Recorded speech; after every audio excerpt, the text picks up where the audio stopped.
Hey, there we go. It's a Friday morning. It's June 27th, 2025. Welcome live here at Lake Wissota. I'm Pat Kreitlow on this Friday morning, getting set for the weekend. Coming up this first hour of the program, we're going to be talking to Courier Newsroom's Keya Vakil. We'll review some of the national stories of the week, including that mayoral election in New York City. Who's this guy that won that everybody's talking about, that some people really love and some people really don't? We will learn more about Zohran Mamdani coming up. We'll talk about some new polling from Marquette and Quinnipiac about where Wisconsinites and where Americans sit on some of the positions of the day. In our second hour, we'll have our regular weekend review panel of Mark Jacob, Jim Santelle, Jennifer Schulze. We've got a lot of U.S. Supreme Court decisions to talk about.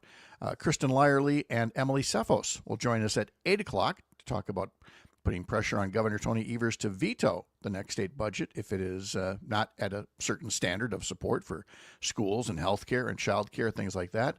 And Mike Clemens will have sports, including how the Bucks drafted in the second round of the NBA draft. All that and much more coming up at 6:06 across the Civic Media Radio Network. We'll see you soon.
Across Wisconsin on Civic Media, you're listening to Mornings with Pat Kreitlow, powered by Up North News. Now, from our Lake Wissota studio, here is the founding editor of Up North News, Pat Kreitlow. Well, hey there, Wisconsin. Good morning. It is 6:06 on this Friday morning, June 27th, 2025. Another beautiful morning to have you here up north, live from Lake Wissota, from wherever you're listening across the Civic Media Radio Network, or listening or watching us on all the other different platforms out there. Thanks for starting your day and wrapping up your week right here. Can you believe the 4th of July is just 1 week away? Got a question for you. Will Greg Bach be surprised at what my sleep specialist told me yesterday? After all, this is the guy who's been hounding me for the past couple of months to start using a CPAP machine. But what did the sleep specialist say that I need to do? We will get Greg's reaction when he comes around for today's history lesson in just under 45 minutes. Got another question for you. Would you like to win some Brewers tickets? It is Free Ticket Friday. You can use the app to text us the keyword, and if your name is drawn in a statewide contest, you will win tickets to a specific Brewers game. And here's the thing, unlike the previous contest, which was just during the 7 a.m. hour, you're going to hear about this through the whole show from now through 9 a.m., so you can be one of the very, very first to use the Civic Media app, text in this keyword, and be eligible for tickets. Now, the 4 tickets are for this Sunday's game against Colorado. So if you don't have plans for Sunday yet, if you can get to American Family Field for a 1:10 game with the Rockies, and you want 4 really good tickets, well, put yourself in the drawing here and text us this keyword, park, P-A-R-K, park, like take me out to the ballpark. It's got to be the first word in the text, or preferably the only word in the text, using the Civic Media app, park, P-A-R-K, and you'll be eligible for tickets to Sunday afternoon's game, Brewers versus the Colorado Rockies. We'll remind you of that throughout the course of the Friday morning here on the Civic Media Radio Network. And there we go. Judy in East Troy, first one on Michael in Tosa, second one in Tom in West Dallas is your bronze medal winner. Everybody else, just keep them coming in. Parker Olson standing by in Madison Studio A2.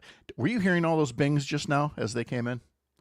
No. Okay, good. I couldn't remember. I don't know which ones come in my headphones and which ones came off the computer speaker, and I thought, oh, that would be if you start hearing bing after bing after bing after bing.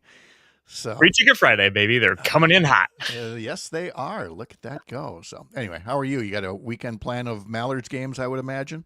Oh, yeah. I've got game tonight, doubleheader tomorrow, and I am going to sleep from roughly 12 to 12 on Sunday.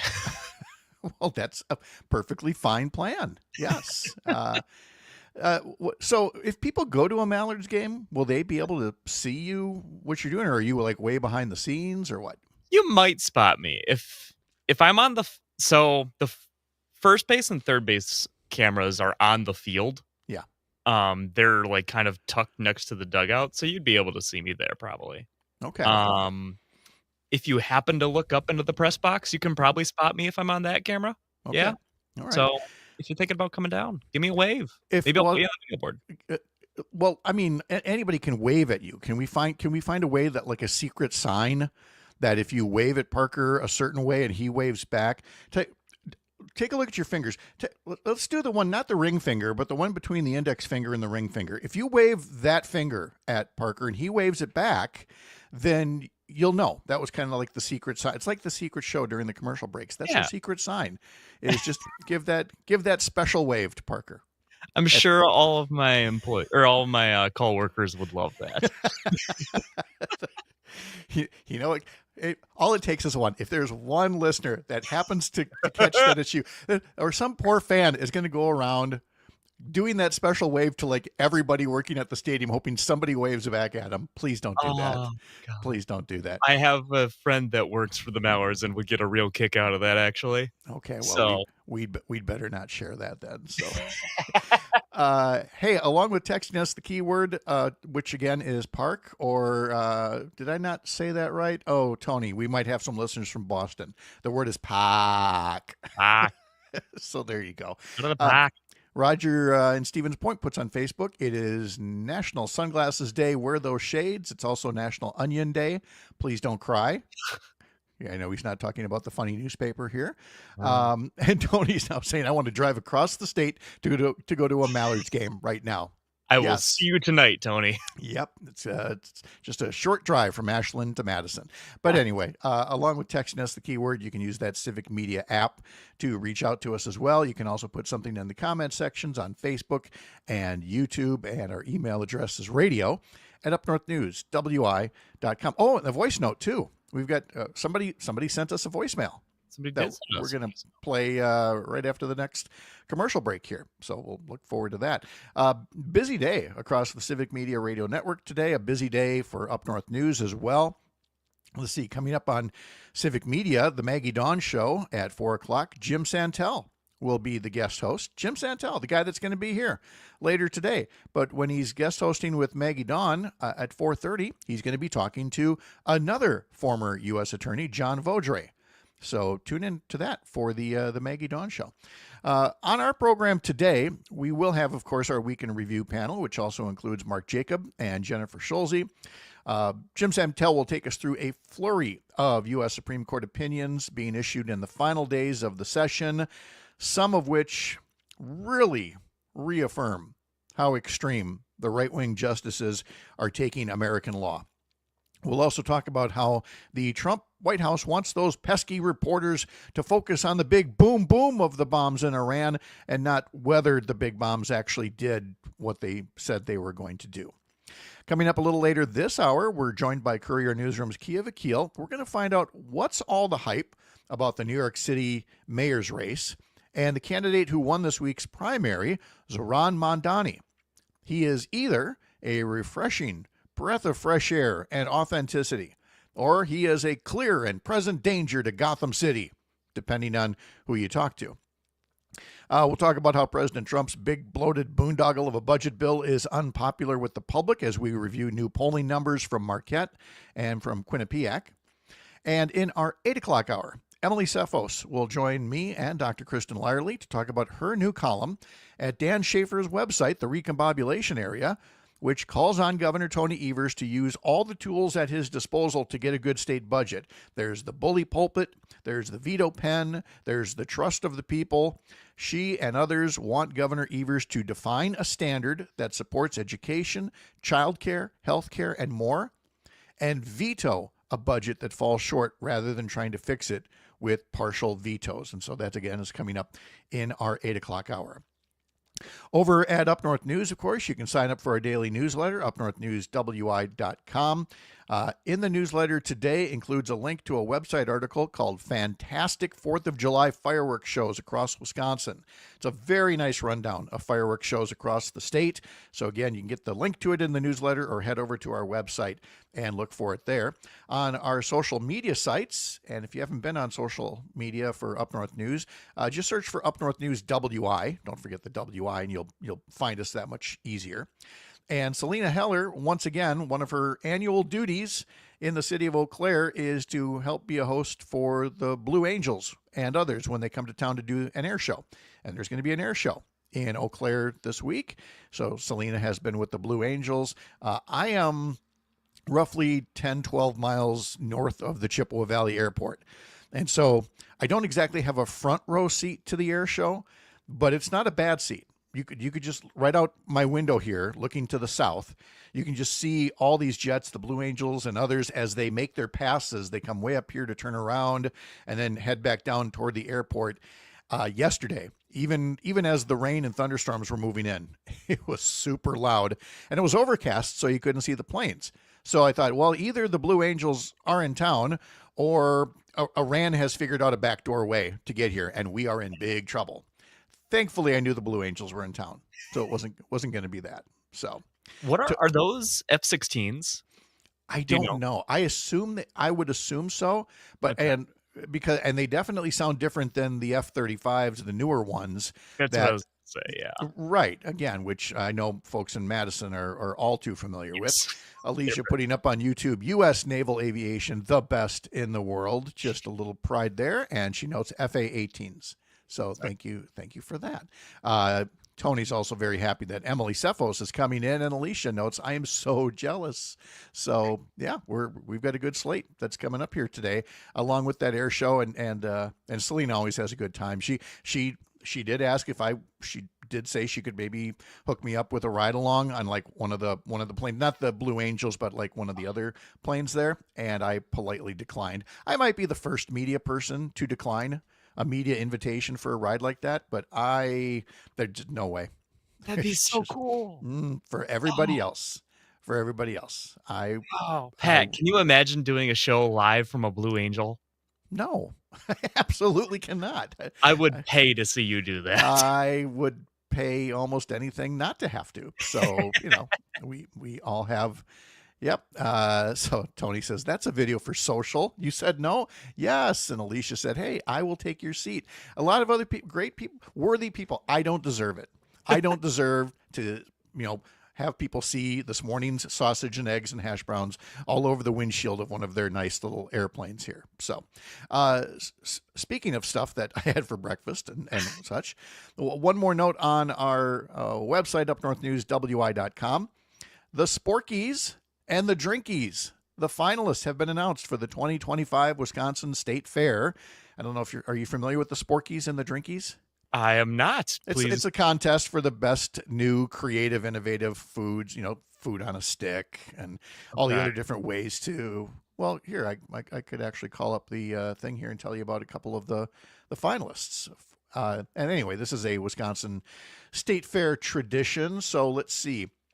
There is the Blueberry Breakfast Bratwurst from the Milwaukee Brat House. It's a Usinger's blueberry-infused brat inside a flapjack with sweet and smoky house-made bourbon bacon jam. And remember, just yesterday, we were talking about strawberry brats at the Strawberry Festival in Cedarburg, right? Yeah, and on Todd's show yesterday, he was doing what's worse, brats or burgers. Oh, okay.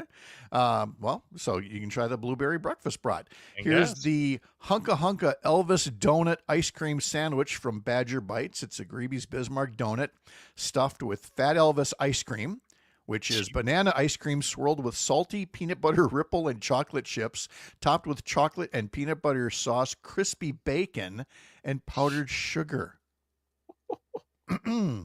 Oh, boy. Yeah, there's Mexican street corn pizza. There's a pepperoni pizza brat. There's s'mores churro fries. Oh. And more. And then the drinkies, there's the dirty pancake from the Buzzy Badger. It's root beer mixed with vanilla creamer and maple syrup, brown sugar, and popping boba, topped with whipped cream. The straw is lined with mini pancakes. Okay. And then there's the Purple Rain Refresher from the Rock and Roll Beer Garden, a mix of Concord grape juice, tart lemonade, grapefruit soda, topped with edible glitter and Pop Rocks. Pop Rocks. I haven't had Pop Rocks in a minute. Wow. I know. So many more to read up on. So head over to upnorthnewswi.com and find out more about the finalists for the Drinkies and the Sporkies for the Wisconsin State Fair. Coming up real soon here. All right, from the heart of America's up north, live from Lake Wissota, thank you for making this the place to spend part of your Friday mornings. I'm Pat Kreitlow. This is the Civic Media Radio Network.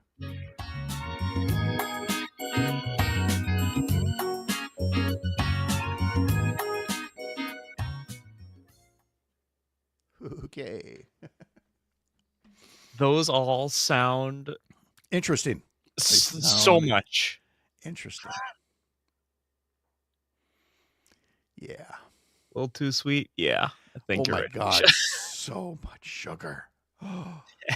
Let's see. Who else did I skip here? Let's see. Oh, Tony was building up the hype. Ladies and gentlemen, boys and girls, welcome to Mornings Pat Kreitlow. Pat comes out to Eye of the Tiger. The crowd goes wild. That's how the show should open. In my dreams. Tony, I hope you texted Greg the results immediately. No, I'm saving it.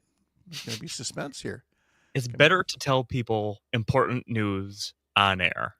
It's much better to do that. Oh, yeah. Yeah. Can I see the Blue Angels from my hammock? No, because there's trees there. Tony, little known fact, the Old Fashioned won the first drinky. That's how it became the official drink of Wisconsin. Don't look it up. And I Alicia, believe it. that sounds a little too sweet for me, and I love sweet stuff. Yeah, same. It's a bit much. Yeah. Okay. Where are we going here? Oh, we're going with the polling. You said you wanted the voice note Yeah, you can play that after a few seconds of the bumper music. Yeah. All right, cool.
You're listening to Mornings with Pat Kreitlow. So kick back, relax, enjoy, and maybe even engage. I love it. There's our newest voice note, which you can use the voice note feature on the Civic Media app. Record us a message. It could be a comment. It could be a question. It could be like that. It could be introducing the segment, introduce the show, introduce the segment. Doesn't even have to be me. It Maybe can be even engage. Maybe even engage. I like that. Maybe put a comment. I don't know. Maybe it could be introducing somebody else. You could introduce Dr. Kristen Lyerly or Mike Clemens or somebody like that. Brittany Merlot, who's getting an early start to the weekend. So hopefully we'll talk to her on Monday, and hopefully she has a nice weekend. Alicia notes that was awesome. And Tony on YouTube, Pat Kreitlow's on Engage. Well, if you want to, if you care to engage, you can use that voice note feature on the Civic Media app. We would love to hear from you. In sports, the Brewers were off yesterday. They begin a 3-game series at home against the Colorado Rockies. So that would be coming up. Oh, look at me. I forgot my start times on here. I forgot to put those in. Today, it's the Colorado Rockies. 7:10 would be the first pitch, which tells me that the pregame is tonight, 6:35 tonight on several Civic Media stations. And the Milwaukee Bucks, in the second round of the NBA draft, they had the 47th overall pick in the second round, and they picked up Bogoljub Markovic from Serbia. Mike Clemens will have more to say about that coming up around 8:30 here on these mornings, powered by Up North News on the Civic Media Radio Network. Let's check out some polling, and I know I've mentioned a few times I'm not a big polling fan when it comes to election time. You know, that horse race stuff. I'd rather get into what do the candidates, stand for, what do they say, and all that. This is more about positions. Both the Marquette Law School poll and Quinnipiac University have done some polling on various issues that are out there. Now, I do know that there's been talk about the 55% of respondents who say they don't want Governor Tony Evers to run for a third term. But again, that's quite split by party. Among Democrats, 83% think he should run for a third term. And frankly, Scott Walker had less Republican support for a third term back in 2018. Now, 2/3 of voters in the survey said marijuana should be made legal in Wisconsin. That support typically has hovered in the mid 60% range. There's also support for a good-sized tax cut in the budget, although I think this is interesting. We usually talk about Wisconsin being divided in half, right and left. What to do with the surplus is your classic, we're divided evenly into thirds. I mean, seriously, like about 1/3 each want to do one of 3 different things. 1/3 want nearly all of it returned through tax cuts. Another 1/3, probably on the Democratic side, wanted very little in tax cuts, put it into schools and roads and things like that. And then about a third of them wanted half and half. So there you go with a $4 billion surplus. Again, there's ways to get a win-win out of this. The Joint Finance Committee is going to be meeting today in a marathon session. And then it sounds like one house, maybe the Assembly, will try to pass the budget on Monday and the Senate on Tuesday, something like that. Why are they suddenly passing it? Why are they suddenly interested? Because of that Supreme Court decision the other day that says Republicans can really micromanage some of the money. They can create a slush fund in the Joint Finance Committee to hide some of the money. So Republicans are now in a hurry, based on that court decision, to pass a budget up to the way that they want it. And then the pressure goes on Governor Evers to either go along with it because there was enough compromise, or to veto the whole thing if he can't fix it with partial vetoes. And, my guess is that if he vetoes the whole thing, Republicans won't start over. They'll say, fine, we just won't have a new budget at all. The old budget will carry over, which I think has some political risks in it, but that's Wisconsin politics for you. There is bipartisan interest in allowing citizens to bring forward ballot questions if you collect enough signatures on petitions. About half the states have that, but Wisconsin is not one of them, where you can have a citizen-led statewide referendum. 2/3 support postpartum Medicaid expansion. Again, 2 out of 3 people support expanding postpartum Medicaid coverage for new moms from 60 days to a full year. Wisconsin is now one of only 2 states that doesn't do that. Nearly 90% of people surveyed by the Marquette poll support banning cell phones in classrooms. I can't believe that we're even still talking about this, but yes, we are.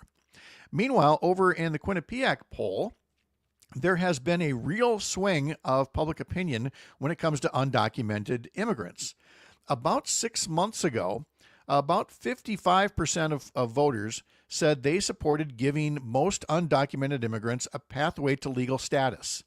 That has now shot up to nearly 2/3 of voters support giving undocumented immigrants a pathway to legal status, as opposed to just deportation. In other words, Americans have seen what the Trump administration is doing with secret police and raiding on people who have not violated the law at all and who are playing a role in society. And this is what they think of it. Trump's approval numbers are down as a result as well. But here's the one that really gets me the most. Given a list of 9 issues and asked which is the most urgent one facing the country today, the number one issue right now is preserving democracy in the United States.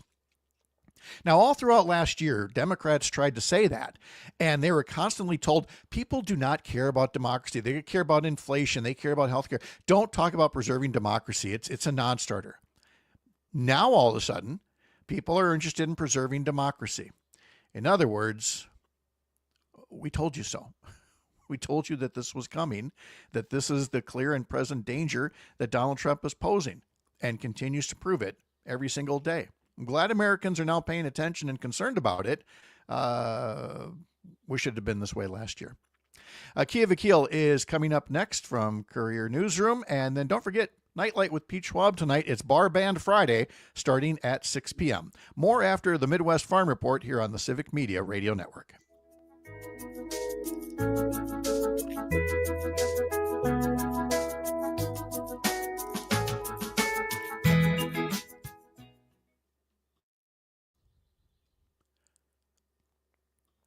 Tony, no one told me Trump was bad. Holy crap. I told you. I misread that as Trump is bald. And I thought, well, he's got to get a better toupee. That would check. Yeah.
Oh, it is a happy Friday when we get back into the routine here, which, of course, on Fridays kicks off with Courier Newsroom's Keya Vakil joining us from Los Angeles. Keya, hello. How are you? Hello, Pat. I am well, All right. and rested and not the rest of the country. No, we already had our turn. They're getting it out east, and hopefully, next weekend, when we will not be talking next week because it'll be the 4th of July on Friday, but hopefully everybody has some good weather. What does one do in Los Angeles on the 4th of July? Do you have plans? I don't know. It tends to be one of those days where a lot of people go to the beach and do irresponsible things. So I don't know that I'll join, but I'll probably just relax and have a good day and maybe barbecue. All right, so from Los Angeles, let us start in New York City, because Sure. as we look at this week's national headlines, I have to admit, and you know me, I like to follow news, but there's Yep. been a lot of news lately, and I just have not paid attention to this New York City mayoral race, the Sure. first round of the primary that was this week. Yep. So can you tell us about the person who may be the next mayor of New York City? Yeah, so Zohran Mamdani is a 33-year-old state assemblyman in New York City who just won the Democratic primary for mayor's race, beating Andrew Cuomo, the famously corrupt, famously drummed out as governor after being accused of harassment by more than a dozen women. Tried to do a comeback and ran a thoroughly uninspiring, thoroughly cynical campaign, whereas Zohran, who I am ashamed to say is 2 weeks younger than me, ran a campaign that was honestly, this is going to sound hyperbolic, but the best campaign I've ever seen. Wow. And he essentially was outside of like his district, was known to nobody in November. But, he launched, I think in December or January, but, he was the guy who right after the election, he went out on the streets of New York and talked to voters who voted for Donald Trump and asked them why. And in a curious way, not in a condescending way. He went in and talked to a lot of voters who voted for Trump and AOC. And, the answer in most cases was affordability, because things are expensive. And that's the case everywhere, not just in New York, but especially in New York. And his campaign focused on one message. It was on making New York a city that people who live there can afford. And I think that resonates with anyone across this country, whether in New York or LA or Wisconsin or Texas or Arkansas. Things have gotten more expensive, whether it's your rent or your food or your health care, your kids' child care, your groceries. And he ran relentlessly focused on that message. He ran on making public buses free. He ran on free childcare. He ran on helping small businesses avoid bureaucratic regulations like halal carts that have to pay $22,000 to get a permit. And then he ran on, like, he is just a happy warrior. And that is not me personally, but like, he is just an overly positive guy who you can tell he also has gotten a ton of praise recently for his campaign videos and his social media presence. And that is well-deserved praise, but it's because he's authentically himself. They put out videos almost every single day for the past 6 months. And you can only do that when you are really yourself and you're not scripted and you're just being a real human. And that really pays off. And you believe him when he talks about the things he believes in. And I don't think that's like, he's obviously, the thing he's getting knocked on is he's a democratic socialist, just like Bernie Sanders, just like AOC. And so you see a lot of, corporate Democrat types or centrist Democrats being terrified of that. But the lesson is not just, go be a socialist. It's also not go be a centrist. It's go actually say things you believe in and stand for something and just campaign on that. Don't be afraid of voters. Don't be afraid of talking to them. Don't hole up and not talk to media. Zohran went everywhere. He talked to everyone. He was asked uncomfortable questions all the time, and he answered them, and he won. I have mentioned on the program previously that Milwaukee had, I believe, 3 socialist mayors about a century ago, described as sewer socialists, because very practical. What do we need to get done? We need to fix the sewers. They did it. They ran on it. They won. They accomplished things. Now I want to have a little fun with the history books here, because you said something. And I was about to say, this guy sure reminds me of somebody else. When you said happy warrior, was it by design with somebody in mind from history? It was not. Happy Warrior was the nickname given to former Vice President and Minnesota Senator Hubert Humphrey, the guy that basically inspired me to go into politics.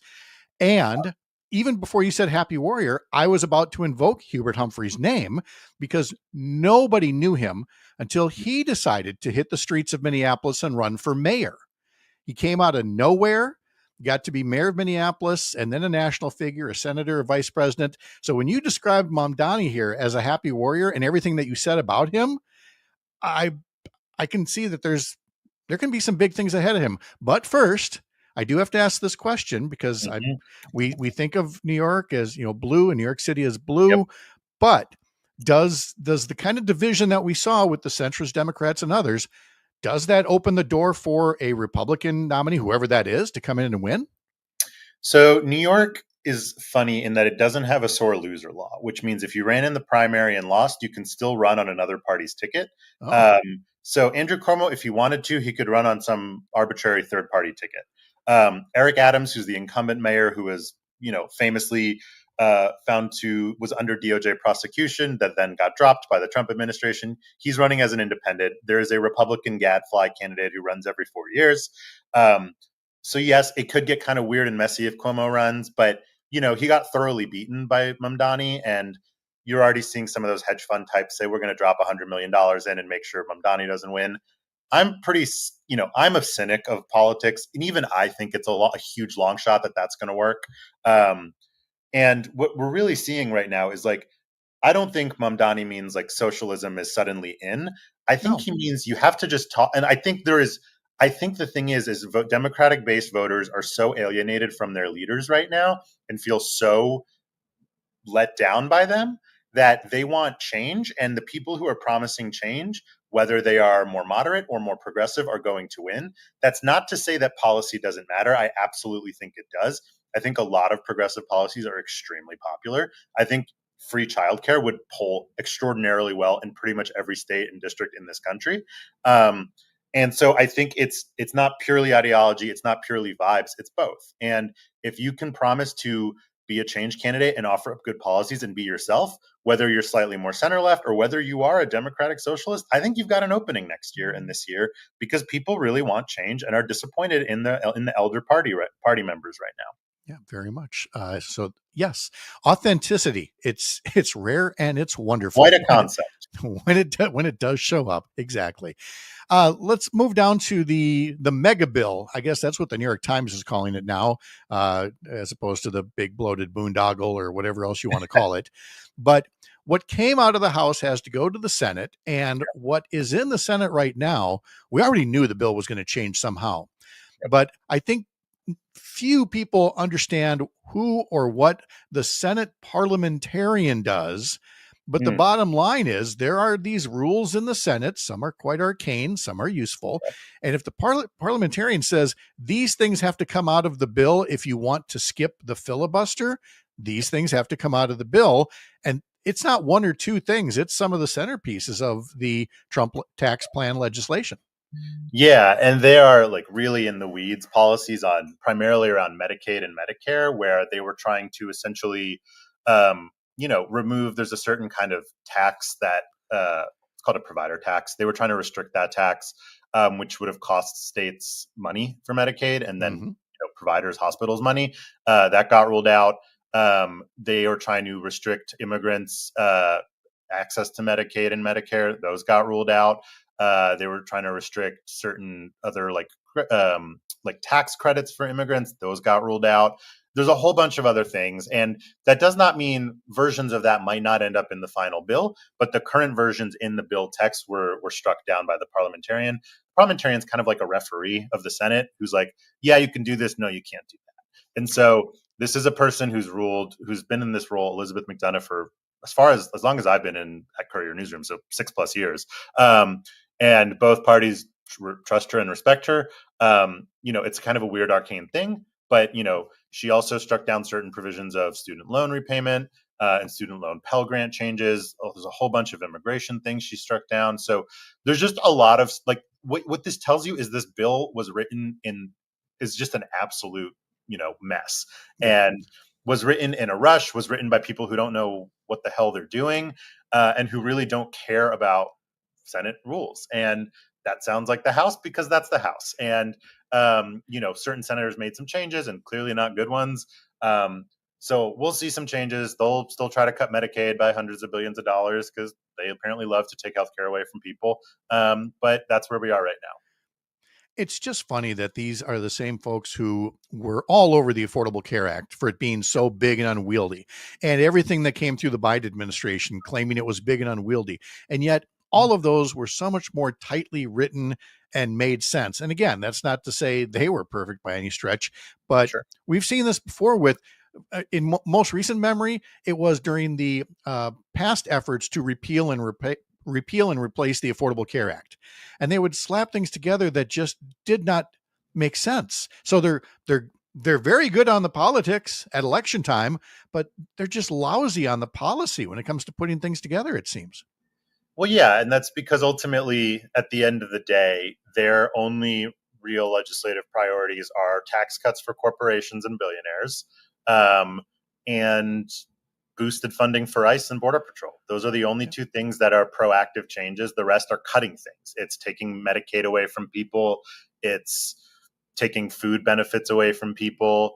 It's putting rural hospitals on the brink of closure. If this sounds like a cartoonish exaggeration, I understand that. I assure you it's not. Like, this bill will devastate rural hospitals, will devastate millions of people on Medicaid. I've been on Medicaid before.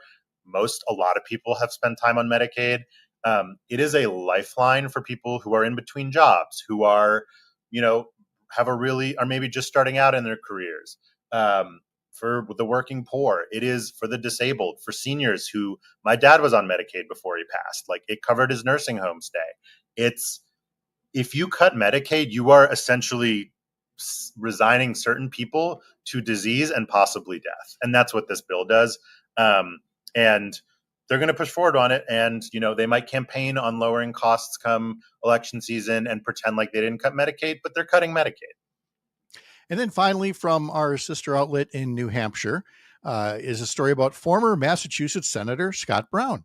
The former Massachusetts senator is running for Senate, right?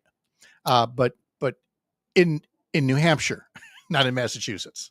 What? Correct. So Scott Brown, who famously broke after Ted Kennedy died, won the special election, I believe it was 2009 or 2010, and served a short term before losing to Elizabeth Warren.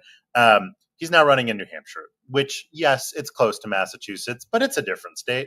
He's carpetbagging. He's doing what Dr. Oz did. He's doing what a whole lot of people do when they are rich and Republican and want power, which is they move to a different state that's easier to win, or they think is easier to win, and try to run for Senate. And so, we'll see if that works. I would hope the voters of New Hampshire recognize that, recognize it for what it is. But, you never know. Sometimes this sort of thing, it works out, unfortunately. They can always come talk to the voters of Wisconsin about Tim Michaels or Eric Hovde. We can talk about people that wanted to come into Wisconsin and go, well, I can't win in California or New York, so I'll try here. It does not always work. Keya Vakil from Courier Newsroom, thank you so much. Have a great start to the weekend. Thank you. You too. We will have today's history lesson coming up next. You're up north.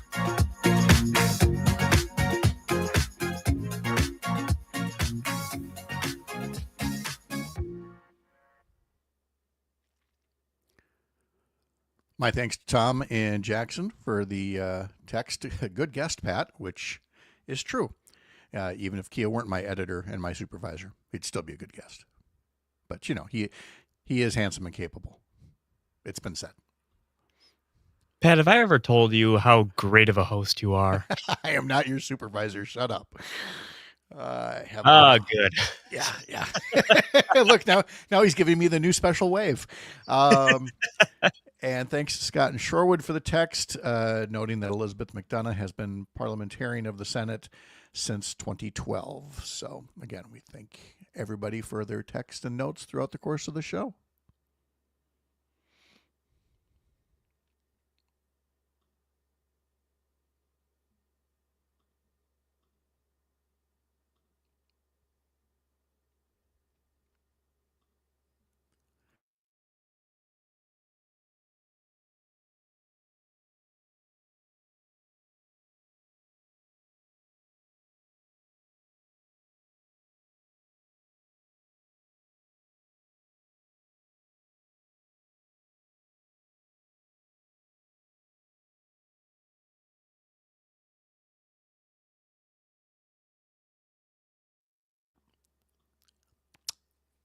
Well, hello.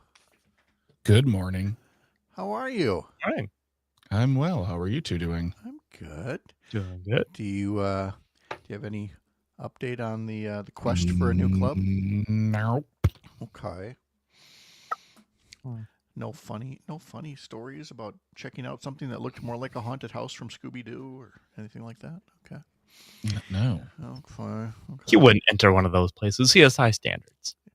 I'm also a scaredy cat, so Zoinks. when the killer shows up to a house, I'm like, hey, we should leave and drive to another state. How's Maybell this week? She's good. She's by herself today. Mama had to go to see the mama-in-law, and so she's sitting on the couch watching 101 Dalmatians, and she's every time I leave, she just looks at me like, Dogskin coats? why? Why are you leaving? I'm going to stare at you with my big brown eyes. Aw. She just looks permanently sad. That's the thing, and I feel like it's my fault. Aw. Mm-hmm. That's just her love language. That's all. Guilt? Yep. Okay, Yeah. cool. Yep. Everybody has their thing. Favorite kind of love language. Yeah. Uh,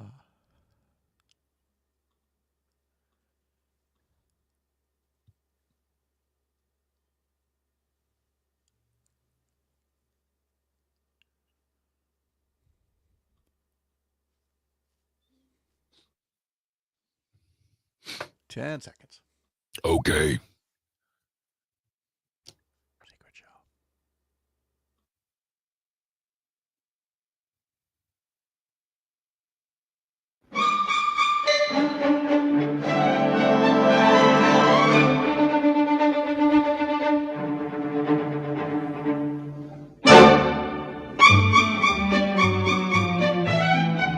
Hey, congratulations. If you know what TV show this is from, you're old. Welcome to today's history lesson where we salute Captain Kangaroo, Bob Keeshan, who was born this day in 1927, passed away in 2004. And Captain Kangaroo was how I started every morning as a little kid. Aired on CBS for what felt like a million years. Greg Bach is here as part of today's history lesson. Mr. Bach, how are you? I'm doing well, Pat. How are you this morning? I'm fine. Did you have Captain Kangaroo growing up yourself, or a different kid show in the morning? As Mr. Rogers' kid. That was Mr. mine. Rogers? Yeah, that Okay. was my show growing up. I love that show. I love, and I think we should do more about early TV, the local morning shows. You know, like in Eau Claire, we had Sheriff Bob, although I think his was an afternoon kid show. In the Twin Cities where I grew up, it was Clancy and Willie and Carmen the Nurse. I know there were children's characters on TV in Milwaukee. I'm sure in Green Bay and other places. It'd be fun. I don't to do remember a wrap up. I don't remember there being a local one. I did watch Bozo the Clown when I was a kid too, and that was on WGN. Oh, we yeah. got Channel 9 in the morning. And now we get to Parker's generation that just gets news. I had Bob the Builder. Yeah. Oh, okay. That's true. You had cartoons. Jid Thomas. And the thing is, Parker has his generation has just too many to name. I know, but Bob the Builder, Thomas the Tank, Blues Clues. It's just go on and on and on. A lot of changes. But I mean, in terms of a local host, on your local station, they don't have that the way that they used to.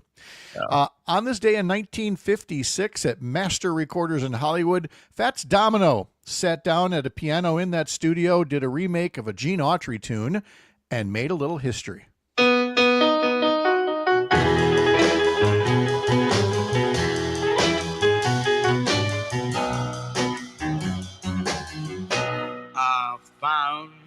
And if it's your song originally, if you're Gene Autry and you hear this, you go, yeah, that song's not mine anymore.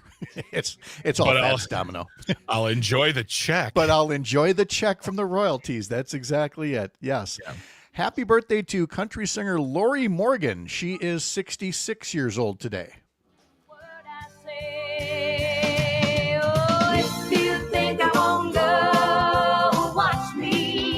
Lori Morgan, 66 today. Right in line with her 6 husbands throughout the course of her life so far.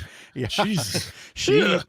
Everybody talks about Tanya Tucker and what a party girl that she was. Mm-hmm. Give Lori Morgan her due, man. She's no wallflower. No, it's her. She figured it out. She was born Loretta Lynn Morgan in Nashville. That's amazing. Happy birthday to Gabriella Wilson. You know her as Her. Wanna believe what you say, but I hate you on most days. You've been testing my faith. You ever hear, I know you've heard me like during the Grammy Awards and things, and I'll hear some of these winners and I'll go, I should listen to some of these people more, some of these youngins. She's one of them. Yeah, she's got great. She puts her. Out great stuff. Her's one of them. Her puts out good stuff. Now this one's a little awkward because it was on this day that a guy named Nelly released his debut album, Country Grammar, again on this day in 2000.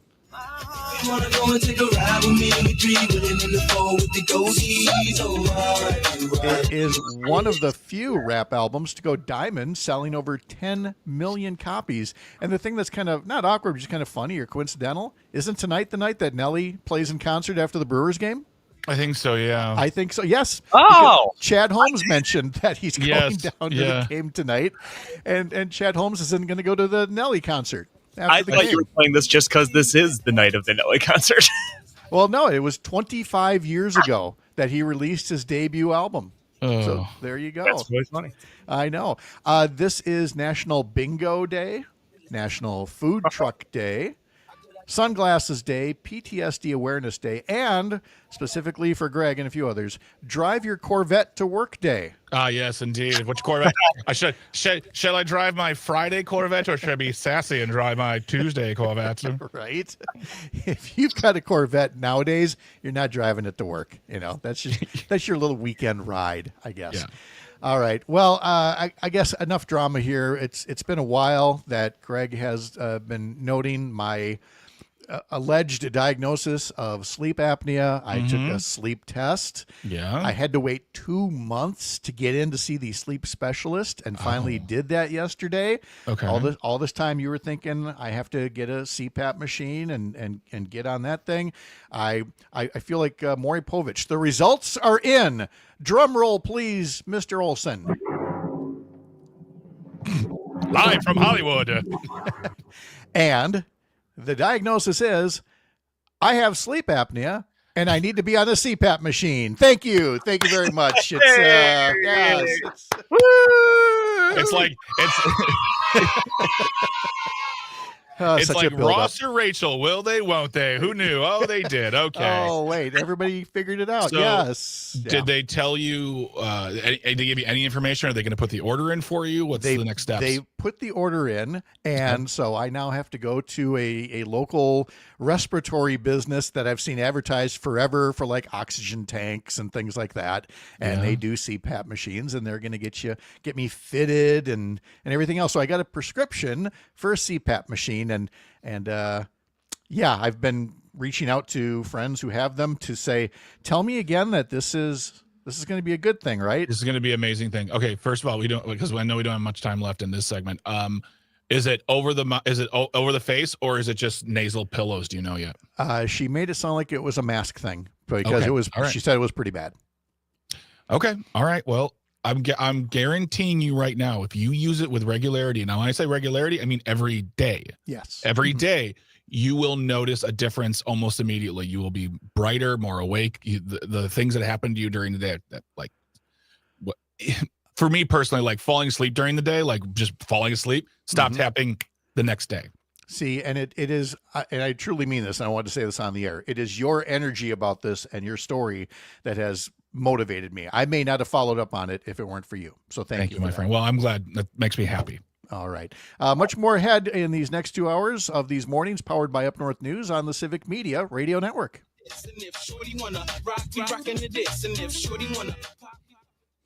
Thank you. If again Shorty wants to rock to this. Thank you again for the clean versions, everybody, of putting those tunes on. Clean versions.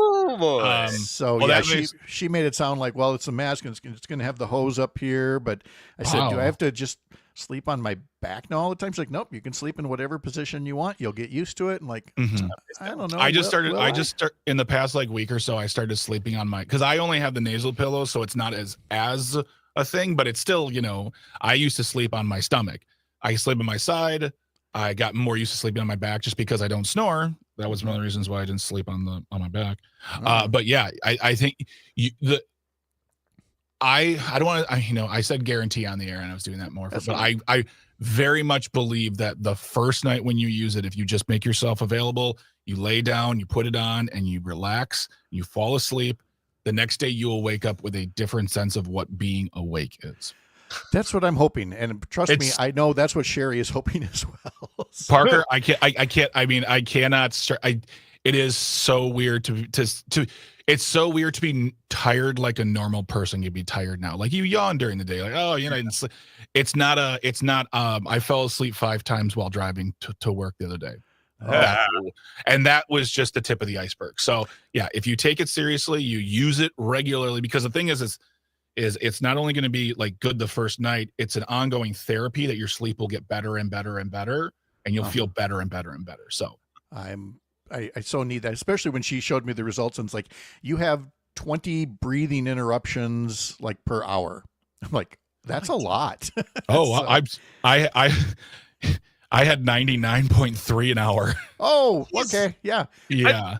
And I'm not saying that to be like, oh, look at me. Because I was, that's how bad it can get. So I'm glad you're doing something about it. I'm glad that this is the next step. And I'm really looking forward to hearing about how it makes you feel. Oh, that's great. All right. Well, again, thank you for the encouragement. Of course. I needed If you have any questions, let me know. I'm here for you. Honestly, anyone on the Secret Show, if you're going through the same thing, reach out. There it is. Jane says at civicmedia.us, reach out with questions. I'm happy to answer them, or at the very least be your absolute cheerleader. So I love it. And Tony thinks I'm going to be much less grumpy to Parker almost immediately. I can only hope, Tony. I can only hope. Comment deleted. There we go. Okay. No worries. All right, gentlemen. I'll see you soon. See you later. Have a wonderful weekend. Enjoy yourselves. Bye. Bye. Secret Show.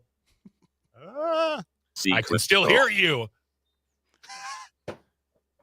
I'm in your head, Greg.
We had a couple of texts about the Captain Kangaroo, if you wanted to go over those at all, Pat. Yeah, I was actually just pasting them in right now as banners. Yep.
Live across Wisconsin on Civic Media, you're listening to Mornings with Pat Kreitlow, powered by Up North News.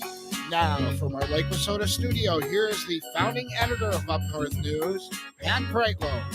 And good morning. It is 7:06. Nice to have you here up north on this Friday morning, June 27th, 2025. We've got Parker Olson standing by in Madison Studio A2. Brittany Merlot is getting an early start to the weekend, so I'll simply tell you to continue to monitor your local Civic Media station for your local forecast, which is going to include, by and large, drier conditions for now.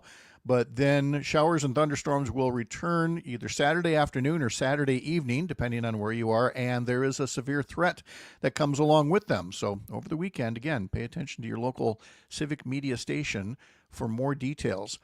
From the text line here from Jim in Brookfield, thanks for playing the theme for Captain Kangaroo. Boy, does that take me back to happier times. Thanks. Pam at WFHR, OMG, I knew Captain Kangaroo right away. Haven't heard it in years. And also noted that she had Lori Morgan on WFHR several years ago for an interview. And let's see, we've also got, of course, Robin Tigerton.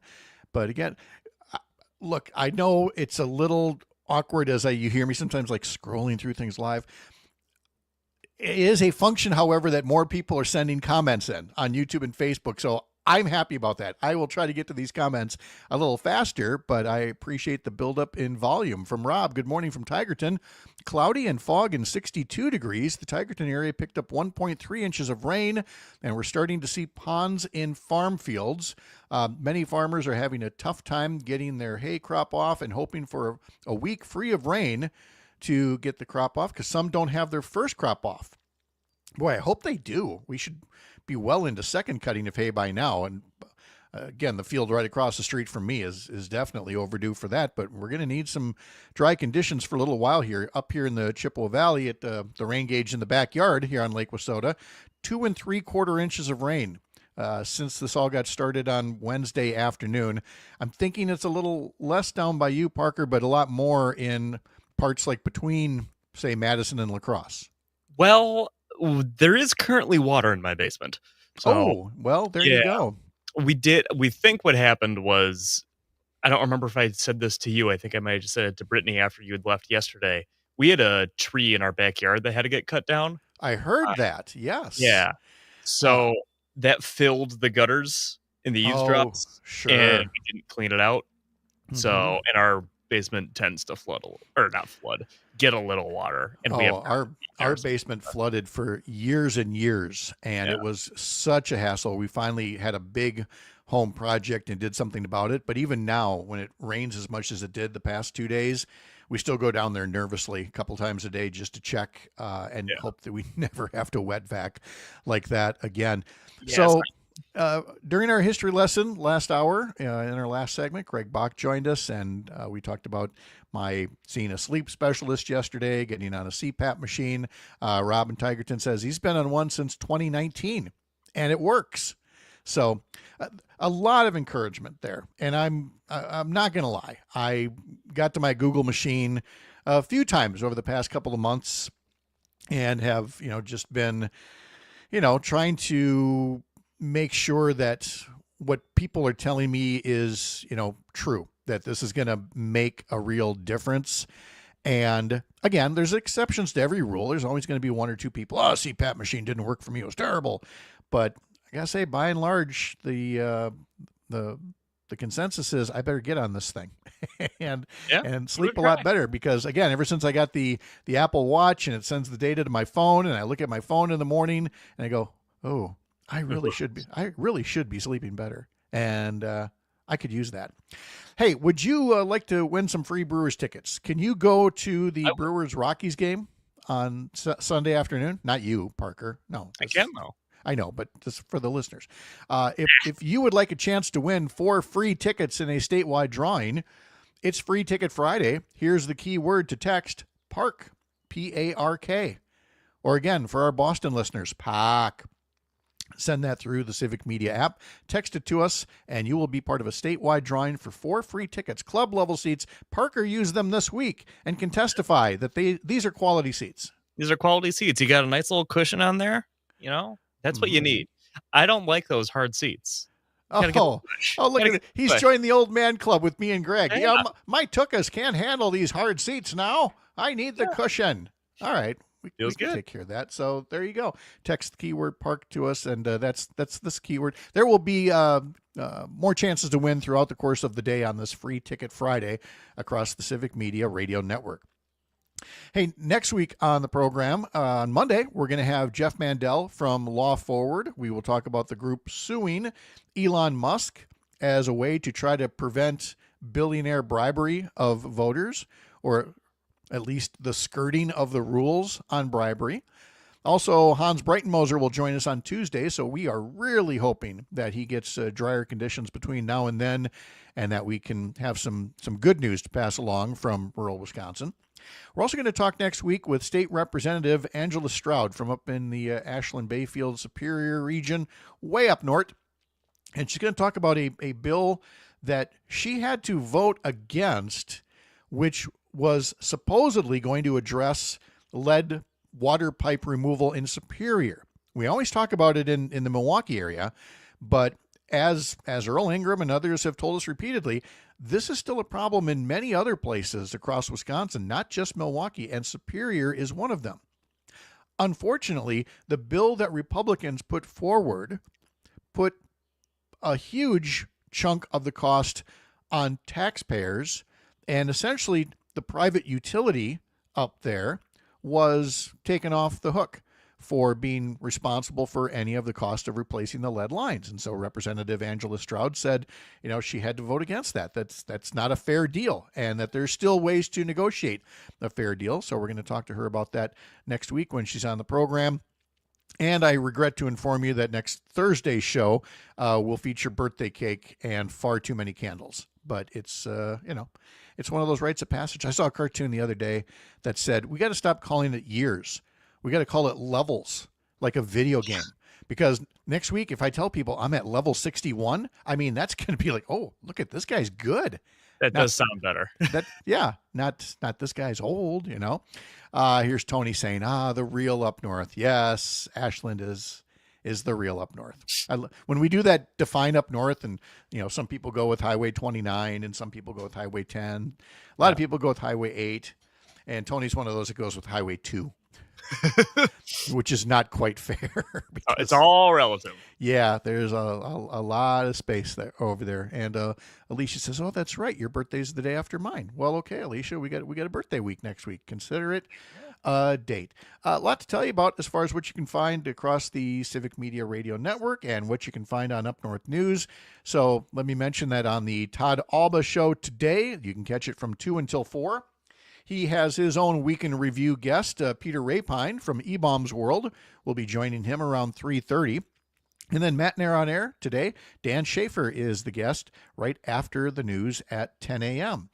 Meanwhile, over at Up North News, the Blue Angels are in town at the Chippewa Valley Regional Airport for an air show this weekend, and Selena Heller covers them every year, and actually is part of the local support crew, I guess you could call it, there working at the air show. And so Selena will be joining us on Monday morning to talk about all the fun, but you can see some of her photos of the Blue Angels arrival and others getting ready for the air show. Just head over to our social media sites, search for Up North News WI if you haven't been on those at all, or at Up North News on TikTok, where we put videos as well.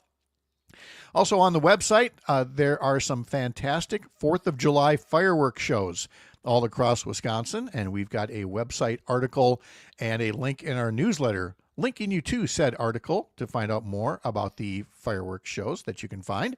And we also covered in our last hour as well, but you should know that if you attend the Wisconsin State Fair, you know that they have special awards for some of the newest, most creative foods and drinks.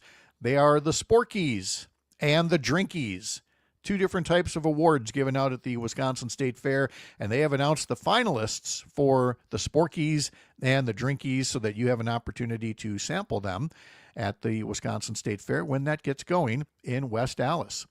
We're going to have Mike Clemens on at about 8:30 to wrap up sports throughout the week here. We can tell you that the Milwaukee Bucks in the second round of the NBA draft last night used the 47th overall pick to pick up Bogoljub Markovic from Serbia. And that is the extent of what I know about Bogoljub Markovic from Serbia until Mike Clemens gets here. Unless Parker, you've got some other inside information I'm not aware of. I'm afraid I don't. However, I do appreciate acknowledging, like, yeah, he didn't play college in the U.S. I don't got a clue. Yeah, I got nothing. We did not. He was not part of anybody's NCAA brackets. That's just how it works. The Milwaukee Brewers were off yesterday, but they continue their homestand with 3 games against the Colorado Rockies. Starting tonight against the Rockies, the pregame will begin at 6:35 on Civic Media stations in Racine, Kenosha, Park Falls, Hayward, and Richland Center. Head over to the Civic Media website, civicmedia.us, to learn much more. I mentioned in the last hour, and I'll just pass along briefly here, and then we're going to have a local break, and we're going to talk to our week in review panel as well. But I do like the way that Dan Schaefer framed the new Marquette poll, because it talked about a lot of different issues. Now, again, it's not election time, so this wasn't any kind of candidate polling or anything like that. It was just about various issues, some that the legislature is considering right now, some things that are before Congress. There are things like, Medicaid expansion for new moms and things like that. And here's how Dan Schaefer put it. In a deeply polarized 50-50 state, which issues do more than 65% of Wisconsin voters agree on? Again, here's the question. In this deeply polarized 50-50 state, which issues do more than 65% of Wisconsin voters agree on? And his answer, it's almost all that are policies that are backed by Democrats, such as Medicaid for new moms. 66% favor legislation that would extend coverage for Medicaid for new moms to a full year after giving birth. There's marijuana legalization. 67% say marijuana should be legalized, including, by the way, 44% of Republicans and 79% of independents. And then there's increased special education funding. 71% of voters say they would favor a major increase in state aid for special education funding for public schools. There's mental health services in schools. 75% of voters favor a proposal to provide comprehensive mental health services in schools statewide. To this point, Republicans in the legislature not only did not go along with Governor Evers' proposed increase, but have proposed decreases in mental health services. Allowing citizen-led ballot initiatives, 77% of voters say Wisconsin should adopt a citizens' initiative to put issues on the ballot. So again, on all of the top issues, when you look just at issues, not candidates, not party labels, anything like that, you see where folks are. It's just a matter of trying to remind them who is on their side on the ballot when it comes to these issues. A local update is next for some of you, and in 15 minutes, when we're all back together, we will continue with our Week in Review panel from the heart of America's Up North, live from Lake Wissota. Thanks for making this the place to spend part of your mornings. I'm Pat Kreitlow. This is the Civic Media Radio Network.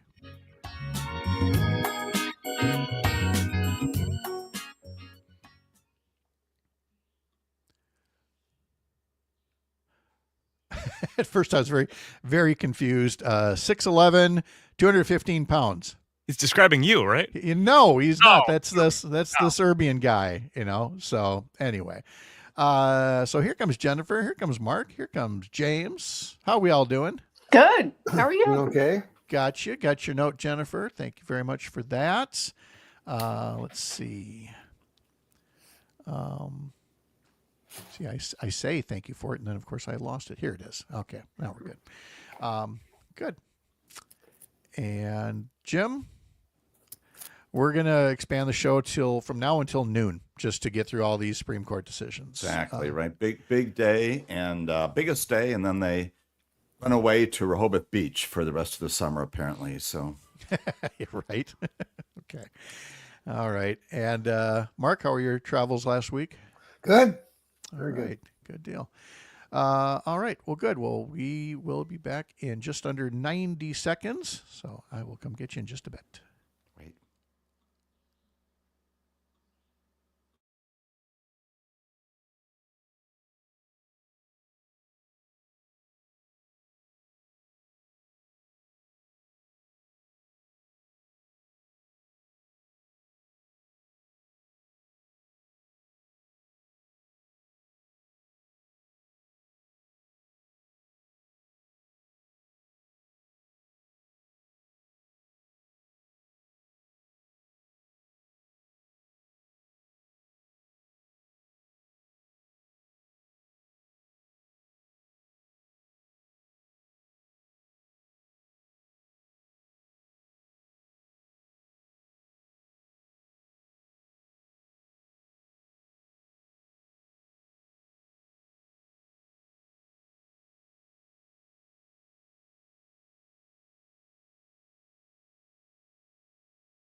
Up North News has newsletters every day of the week for you. Our Monday through Friday newsletter that Christina Laurie puts together. Like we said, today had a link to the fireworks shows across Wisconsin.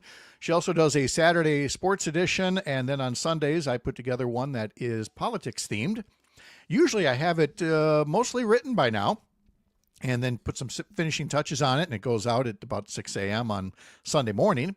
However, now that the state Supreme Court has made its ruling on the governor's veto powers, Republicans are now getting going on writing the budget. And so the Joint Finance Committee is going to be meeting today, probably all day, to go through as much of the budget as they can.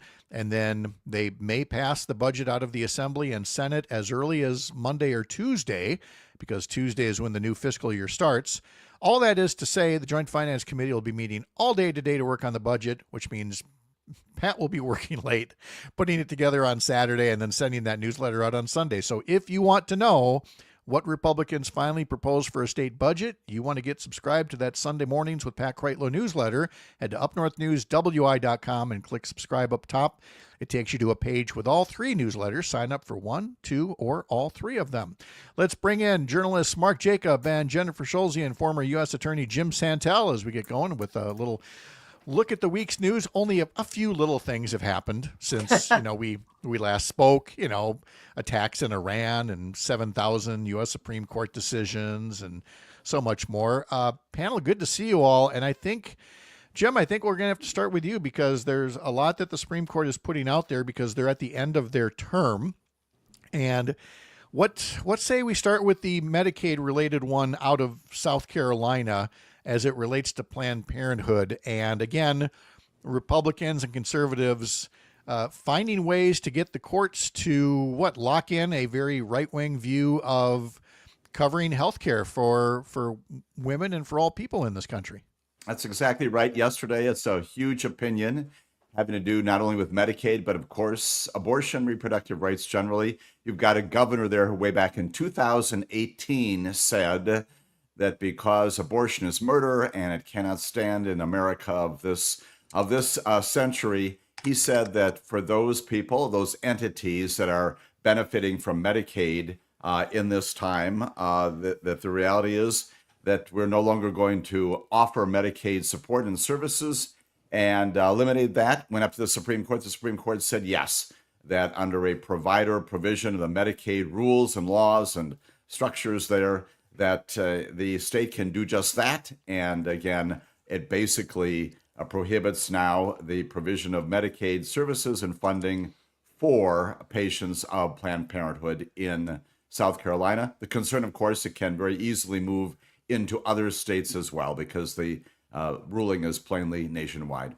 Yeah, and I mean, Mark, a point that I made this week is that for a party that loves to talk about we're going to get rid of red tape, when they want to, they can wrap red tape around almost anything to, give you more hoops to jump through if you want Medicaid coverage, or maybe just use the court system to, make sure that Medicaid can't cover you. So, for all the talk about red tape, they know how to use it and not just pretend to cut it. Well, right. It's really ridiculous that they claim that states' rights is a big thing and that local control is a big thing when we see what's going on. We see, the Marines in Los Angeles. We see, right now they're trying to get the University of Virginia to fire their president supposedly because of DEI. So, just the long hand of the federal government is getting longer and longer every day. And this is not, the old simplistic way of looking at it was that Republicans wanted government out of your life. Well, that's not the case now. No, they're more than happy to be involved deeply in people's lives and exam rooms and things like that. More big decisions yet to come, Jim. What are you looking to think we might see some today? Yes, the Chief Justice has told us that this is their last official day. They don't completely go out of business, obviously, but he's announced that there are 6 more opinions, and these are the big ticket items. Not that there haven't been other ones recently that are equally important, but among them is the issue relating to birthright citizenship. That one may well depend a whole lot more on whether or not federal judges can impose nationwide or universal injunctions. Interesting situation there, not only under the 14th Amendment, but more broadly. Other cases out there, there's an Obamacare challenge once again that goes to preventive medicine, whether the task forces that decide whether or not insurance companies are obliged to provide preventive services for, things like cancer screenings and other things that keep us healthier and safer, whether those things can stand, that's huge. There's an issue related to whether parents can insist that their young grade school children not be exposed to LGBT storybooks in public schools. And then there's also a matter involving internet and access to adult sites. Finally, there's also a major decision involving race and gerrymandering and districting that will also redefine, at least somewhat, the interplay between politics and racial decisions when it comes to drawing those lines. Lots of things on the docket, probably all announced in the next couple of hours. And Jennifer, from the challenge in a newsroom, we always talk about, the Trump theory of just complete chaos, and then you can't cover everything. Newsrooms should already be practiced about this, because every year it seems we go through this with the Supreme Court. You've got to spin a bunch of plates at once. Jim knows the answer to this better than I do, but 6 decisions on the last day of the session seems unusual. Mm-hmm. And almost all of them are lead story type things. So I think this is going to be a particularly challenging day, not to mention all of the other tons of just Trump related news that's going to be happening. But the 14th Amendment, if they make a decision on that, that's, weeks of news. Oh my goodness. We'll have so much more to say about that if it comes down that way. Coming up next, we're going to have much more with our panel. And then in our next hour, Dr. Kristen Lyerly and Emily Cephos will talk about pressure on Governor Evers to veto the state budget bill if it does not meet certain standards for education, healthcare, childcare, and more. I'm Pat Kreitlow. This is the Civic Media Radio Network.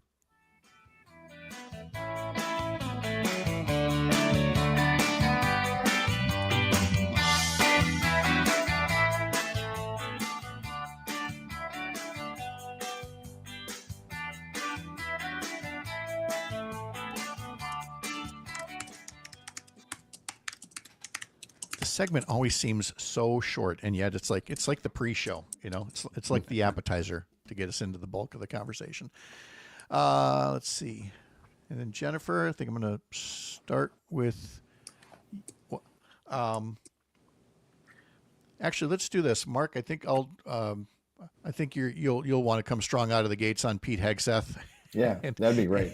And then after that, we'll get to Trump threatening to sue the New York Times, Jennifer, and then we'll head back towards some of the other court-related matters that come. So, all right, I will be back in just a bit.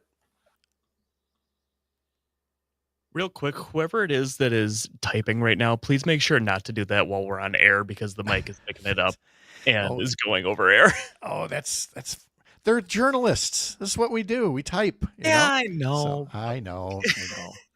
I'm a producer, Pat. I like it. It sounds like the old news ticker. The old AP teletype was going clickety, clickety, click. I'm old enough to remember that. All right, I'll be back.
Ten seconds.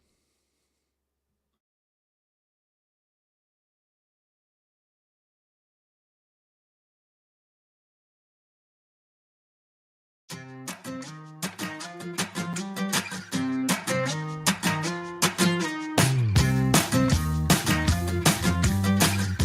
got a question for you. Would you like to go to the Brewers Rockies game on Sunday afternoon? Would you like a chance to win 4 free tickets as part of a statewide drawing? Well, then get yourself over to the Civic Media app, and before the end of the show at 9 o'clock, use that Civic Media app to text us the word PARK, P-A-R-K, and you will be in the running for 4 tickets for this Sunday afternoon's Brewers Rockies game as part of our Free Ticket Friday here on the Civic Media Radio Network. Up North News is part of Courier Newsroom, and if you head over to couriernewsroom.com, all kinds of news articles, videos, podcasts, newsletters. For example, there is How Is This Better?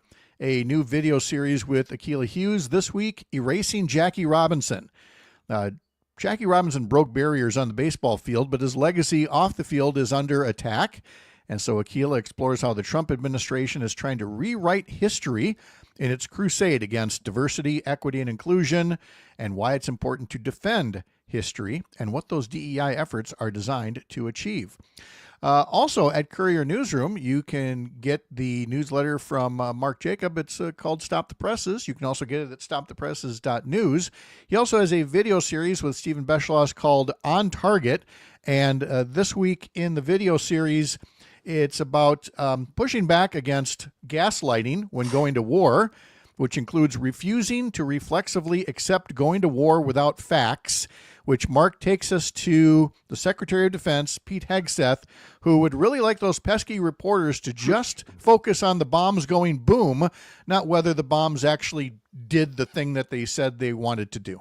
Yeah, there's in history, there's a long record of governments lying about war. It's one of the things that is most often that governments lie about. Then you combine that with the Trump regime, which, lies about everything. And it's a really kind of a nasty combination in which you can't trust anything. So you have this this declaration from Trump that the Iranian nukes were obliterated, which is, within, minutes of the bombing, which there's no way that you'd be able to have that determined. But he said it anyway. And so they're sticking with it. And then you get this report in the New York Times and various other places, Fox News even, that said that the preliminary determination was that it might have set them back a few months, but not, really a long time. And that enraged, Pete Hegseth and Trump. And Hegseth said that they shouldn't report that.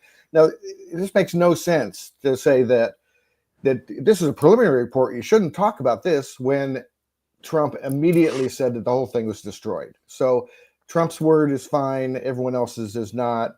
And Hegseth even said that the press ought to be waving the flag. That's what he said. Of course. And it gets worse, Jennifer, with the president's lawyer threatening to sue CNN over its coverage of the intelligence report. At least the media is pushing back on this one. And threatening to sue the New York Times also. Right. It says, it reminds me of what they're doing to CBS. They're demanding an apology. They're claiming that the coverage is unpatriotic and that the coverage is causing Trump harm. You remember with CBS, the claim is that CBS engaged in some questionable editing of an interview. They didn't, but that doing that caused Trump harm. And so CBS should pay Trump $20 million, which it looks like they might be doing, by the way. Wall Street Journal is reporting that settlement looks like it's moving forward. And now it's the same playbook. His lawyer sent letters to CNN and the New York Times yesterday. I don't know if other news outlets got them as well, but those two news organizations have been out in front on this preliminary assessment that Mark was talking about, and both fired back. The New York Times wrote, no retraction is needed. No apology will be forthcoming. We told the truth to the best of our ability, and we will continue to do so. And that's great. That's what the press should be doing. But let's be very clear about it. Trump is trying to censor actual news and creating a narrative that if you step outside of those boundaries, they're going to come after you. And that is, oh my God, that is frightening. It's really stunning to see it happening day after day. Well, to want to, again, require patriotic reporting. If only I had a lawyer to talk to about this. Oh, wait, Jim Santelle. Is there some kind of a reason that a lawsuit would go forward for, quote, unpatriotic reporting?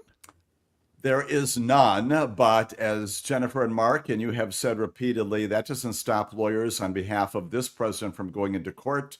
It is one of the joys, if you will, of our society that you can walk into a clerk of court's office and file a complaint that says virtually anything. So you can sue.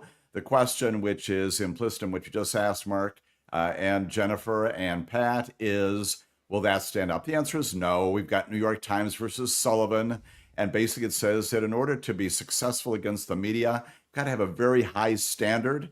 And others recently have tested this. The Supreme Court continues to endorse that theory that you've got to show actual malice. You've got to know about what you're doing and doing it for a very bad purpose. That is appropriate. We have a high standard, an appropriate standard for First Amendment protections in this country. This will go nowhere. But once again, like all these other lawsuits, again, challenging people who are pushing back against this president, the idea is not winning. It's grabbing the headline and saying, look at what has happened. Bad media. It feeds, once again, this notion that the press is the enemy in America. May well be that in 5 months the cases will be dismissed. That will be on page 7. Yeah. But today we are announcing how aggressively we're going after these bad people who are advancing the First Amendment in America. Yeah, but Jim, it's not necessarily go anywhere in court.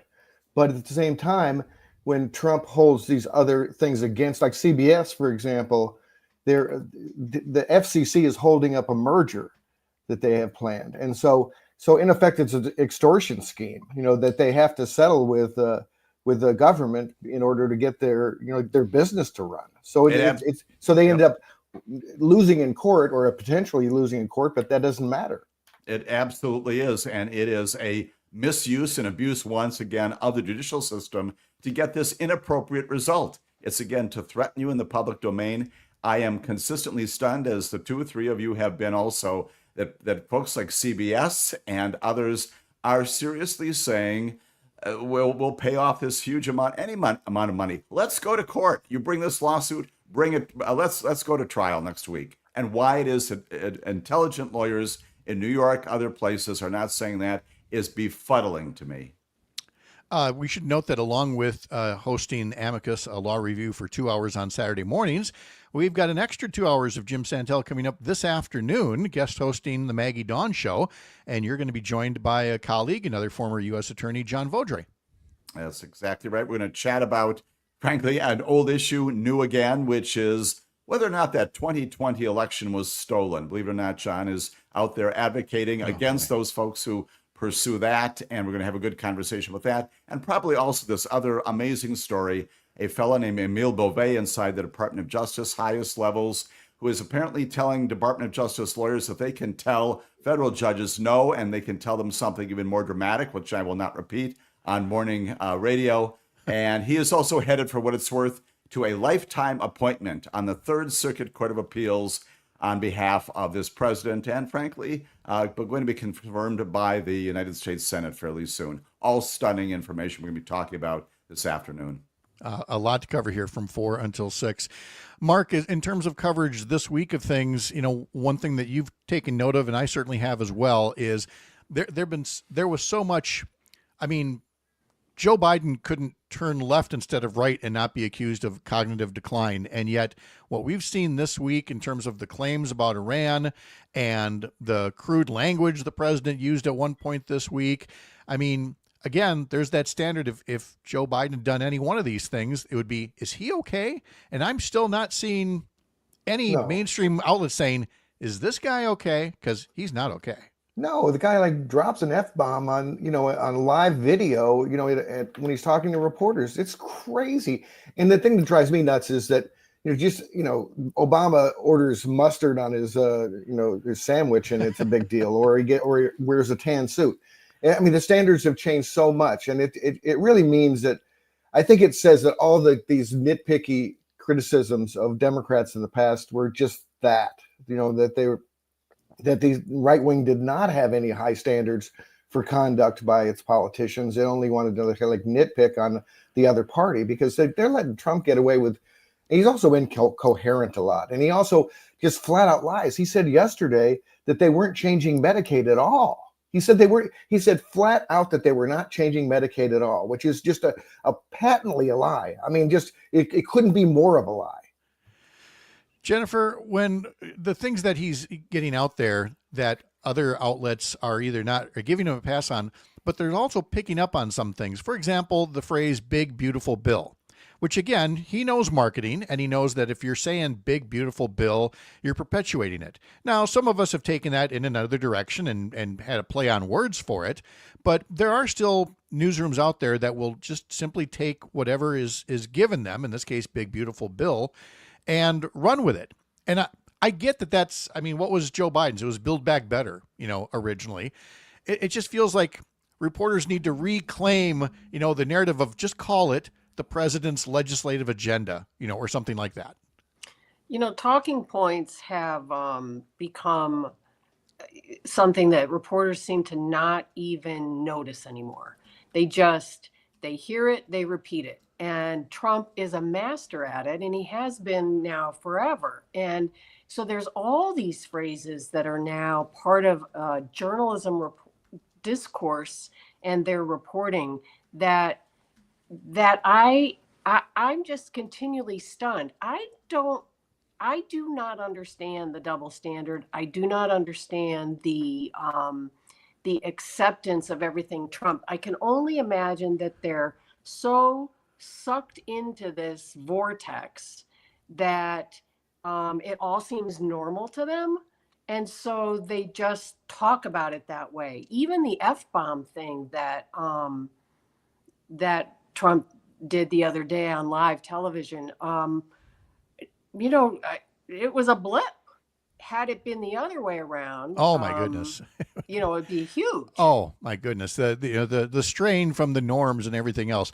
I got time for one quick thing. In our last hour, we talked to Keya Vakil, kind of our first exposure to the New York City mayoral race. Mark, you note that the media has been referring to him as a Democratic socialist, and that why that label, but not a different label when it comes to Republicans.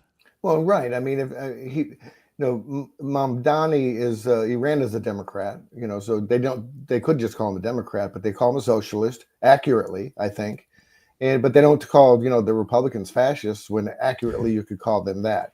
The thing that I would like to see with this Mamdani thing and everything else is an explanation of what socialism really is. And the fact that many Trump supporters benefit from so-called socialism, which is a lot of what our government is and has been for, at least a half a century. So, well, I mean, it's not, it's a scary word to people who don't understand how government works, but the media ought to explain what socialism actually is. I could not agree more, because it has been so misused and abused for a generation now, and we're far past time to do that. As we talk with Mark Jacob, Jennifer Schulze, and Jim Santelle. A local update is next for some of you.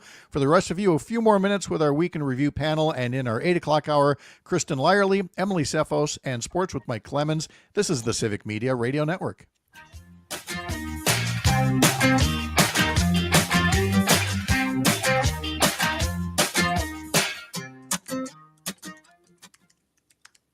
All right. Yeah, I feel like I've been banging that drum on basically. I mean, we have a great way to explain in Wisconsin, from the sewer socialism of, the 1920s and 30s, socialism of, having a public works department instead of depending on a private company to supply everything.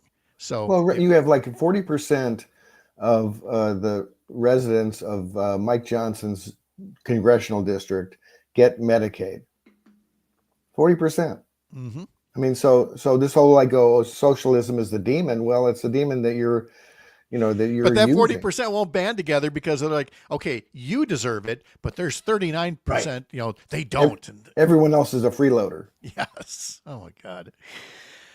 Oh dear. I also think socialism doesn't mean what it used to mean. I think democratic socialism, especially for people 35, 40 and under, is not, it's something different. And in Europe, the Social Democratic Party is right of center. Right. Right. It's, it's all words. We really need to not use socialism as a slur, as it seems like, for example, the Wall Street Journal is doing the last 2 days. And just, talk about it. Yeah. Yep. Yeah, but that's what I'm saying. That's up to the media to actually educate people about things. Yeah, absolutely. I mean, and there's not much of that. No. Nope. Are you and Vodre going to get into anything else that we haven't hit yet? Oh, he's actually only going to be with you for about half an hour, 45 minutes or so. But the other thing I'll mention is that because of all these Supreme Court cases, the folks at Civic Media have given me authorization. We're going to do a live show on Saturday about the cases, and then an additional new content on Sunday afternoon from 2 to 4. We're going to pre-record it, but you get a whopping 4 hours of me droning on this weekend about Supreme Court cases. So kind of promoting that as well. So 2 hours live on Saturday, 2 hours more. No call-in, but and we'll see what the next couple of hours bring, as you indicated. I think, as Jennifer and Mark have said. What are the times on Sunday? So the times on Sunday are 2 to 4. And it's not live. It's going to be recorded. I'm doing it actually after the Saturday show, but an attempt to try to capture, 65 cases they've issued in the past several months. And Saturday is 9 to 11, and Sunday from 2 to 4. Right? Yep. Way too much lawyer talking going on this weekend, right? Yeah, it's a good. The timing's right for it, though. Oh yes. Jim? Is it entirely possible they may not deal with the merits of birthright citizenship? Yeah, I think that's what's going to happen here. They're going to. What Amy Coney Barrett was suggesting is we need a rule on when you apply these national universal injunctions. Okay. And that's probably what they're going to focus on. Yeah. All right. Here we go.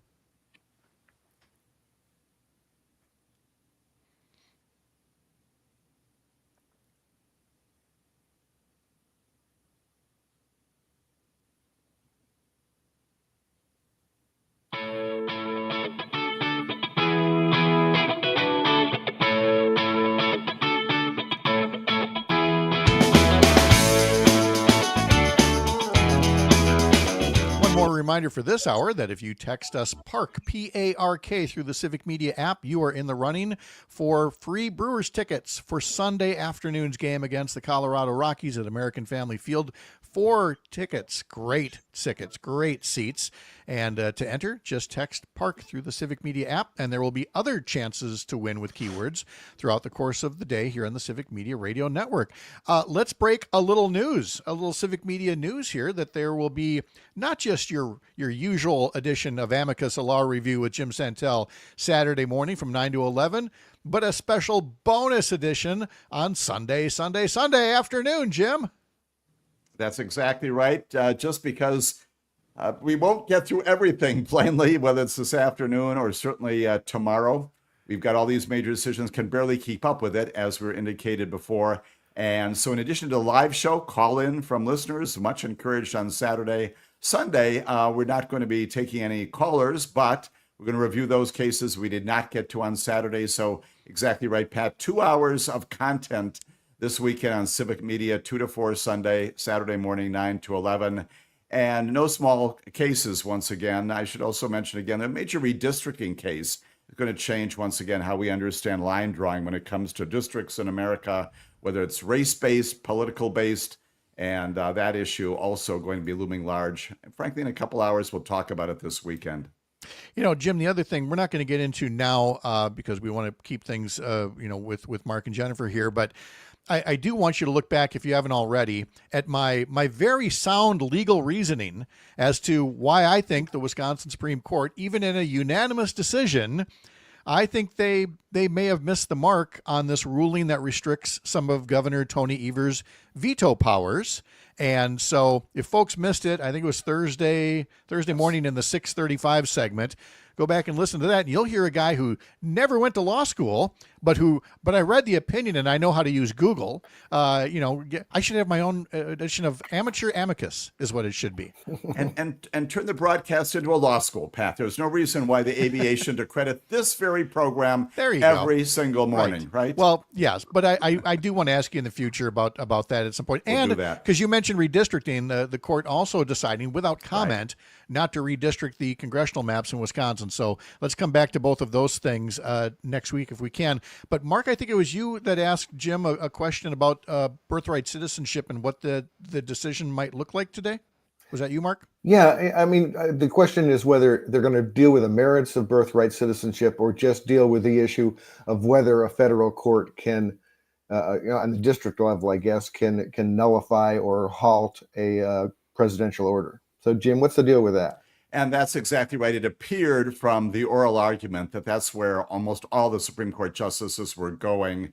In a perfect world, which I suspect we do not have, a perfect nation, a perfect Supreme Court, perfect world, what they say is, come on, 14th Amendment does in fact apply. It means what it says, so it's what it. But the issue, the larger issue, is whether or not one single federal judge, whether it's in eastern, western Wisconsin, northern Illinois, someplace else around the country, can issue an order and make it applicable to everyone across the country. I think Amy Coney Barrett had it right. They've got to be able to craft some kind of a rule that says, okay, on really big ticket items like things like, am I a citizen in Wisconsin? Am I not a citizen in Illinois?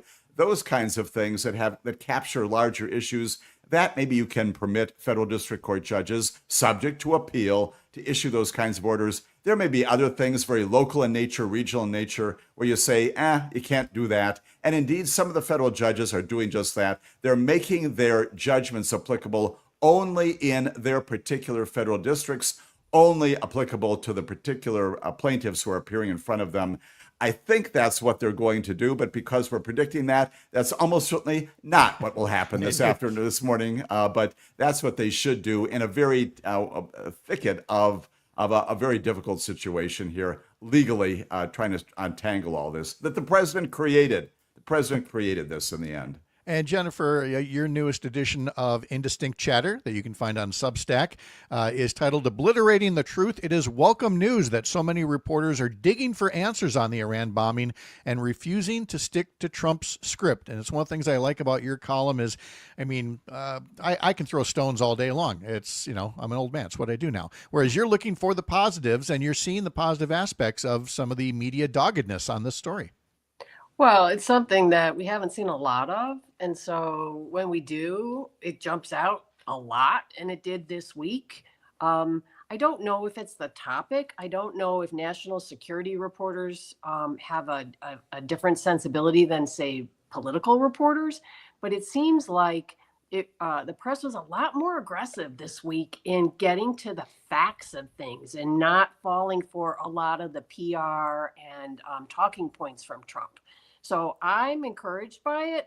I don't know where it goes from here, but Trump's trying really hard to set his narrative, and some in the press are saying, hold up, there's some facts here that don't go along with that. And so I think that's good news. Are you seeing that as well, Mark, that there's just something about an act of war that has said, okay, this is not a show. We have to use all of our journalism tools and not just the ones that make up infotainment. Well, I think Jennifer makes a really good point that maybe national security reporters are tougher and have a different standard than political reporters. I've long argued that some of Trump's actions should be covered by the criminal reporters, not the political reporters. Because you get a different spin on it and a different approach. So to some extent, I think they have been tougher on him. And one of the things that was really surprising with the Hegseth thing yesterday is he went after a Fox News reporter. One of the few respected Fox News reporters, Jennifer Griffin. Well, and that didn't surprise me because, well, first off, it's Pete Hegseth, but that has been the way that they go, is you just attack the media, and if you make them look bad enough. But we've seen that in authoritarian playbooks, from Hungary, Russia onward, and it's just nice to see that folks aren't taking the bait as easily as they used to. Mark Jacob, Jennifer Schulze, Jim Santelle, thank you again so much. I really appreciate it. I'll miss you next week for the 4th of July, but we'll see you in a couple of weeks.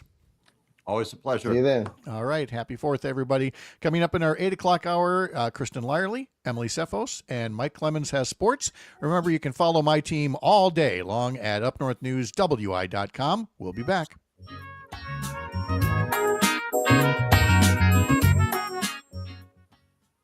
There we go. All right.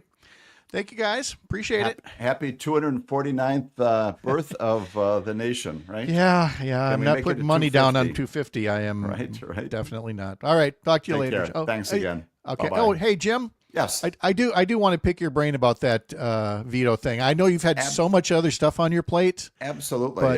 But I don't know if you'll have time next week or not, but I'll send you a note and you can let me know. Delighted to. I teach these classes. We spent an hour on it just yesterday, the Supreme Court decision, and it's all about language, right? And I will Yeah. read. I'll consume your item here. Okay. But you're probably right on that. So in any event, all right. we'll talk more. Thanks, All right. Parker. Take Thanks, care. Jim. See you.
And berries are good for you.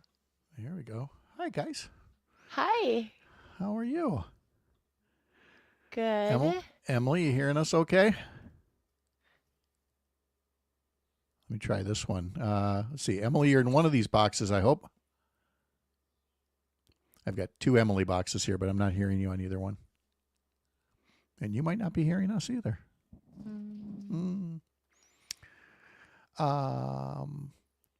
And I saw a video with you and Kreger's. It's something about going to, were you basically kidnapping residency graduates or something? Mm-hmm. Okay. Did you see how uncomfortable Craig was in that video? Poor guy. I'm like, we're going to make a video. And he's like, what am I going to say? You'll figure it out. It was great. Poor Craig. It was cute. It was great. It was romantical. I liked it. It was very supportive. Aww. Okay, let's see. Yeah, his daughter's graduating, so we're going to celebrate. Hi, Emily. Oh, Emily, we see you. We don't hear you. Oh, Oh, that's Can a you hear very me bad now? connection. Now I hear Yeah. you. Yep. But it's a Oh my very gosh, I shaky moved to the center of a connection. clearing. So Okay. Oh I'm gosh. so sorry. That's okay. Well, we'll give it a go with the Wi-Fi, and Okay. Maybe go camera off to help the oh audio. yeah. Maybe take the camera off, and you get more bandwidth that way. So 15 seconds. Stand by. Okay.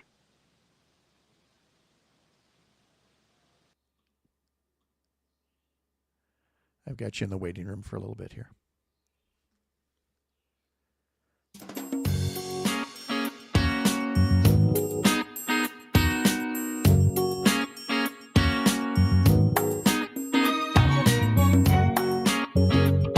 Live across Wisconsin on Civic Media, you're listening to Mornings with Pat Kreitlow, powered by Up North News.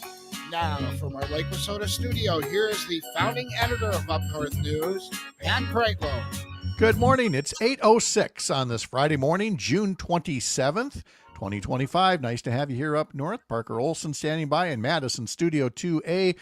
Dr. Kristen Lyerly and Emily Cephos standing by to join us as well. And then coming up at the bottom of the hour, Mike Clemens will have sports. The Bucks have made their top pick in the second round of the NBA draft, and the Milwaukee Brewers had the day off yesterday before beginning a series with the Colorado Rockies.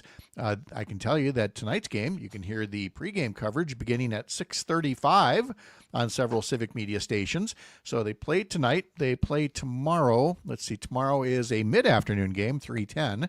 And then on Sunday, they play the Rockies at 1:10.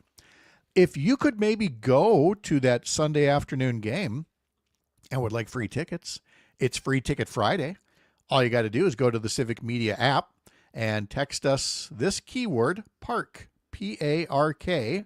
Text us PARK before the end of the show, so before 9 o'clock, and you'll be in the running for, again, a statewide contest for these Brewers tickets. There will be other chances to win throughout the course of the day here on the Civic Media Radio Network. Dr. Kristen Lyerly joining us on these Fridays, and I believe Emily Cephos as well. Emily's at a scout camp, if I remember right. So, Kristen, how are you? I'm good. We're traveling. You are traveling. That's not your usual accommodations. I almost know the hotel rooms that a doctor takes on the circuit these days, but This you're is a somewhere different else. one. Well, good. Thank you for checking in on your travel day. Appreciate it. Emily, I know we got maybe a shaky connection, but if you can hear me, tell me where you're at. Sure. I'm in Kiel, Wisconsin at Camp Rocolio with kids for scout camp this week. So I'm in a clearing. So I'm hoping this works. Okay. Well, let's turn it over to you first. That way, if the connection's bad, if we have to let you go, we can. But you put a column in Dan Schaefer's recombobulation area, and it's a pretty easy read about basically setting a standard for the budget. What did you say? It was basically set a line and then hold the line. Tell us what folks can read in that column.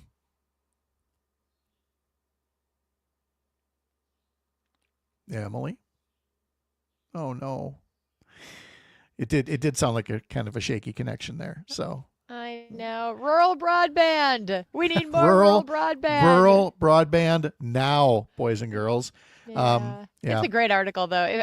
Please check it out online if Emily can't join us again, because it is well worth the read, and it really emphasizes the need and the process by which we can actually have a budget if we've got courageous people who are willing to step up. Well, and what I'll do here, and let's see, Emily, again, if you are, let me try one more time. Are you hearing us, Emily?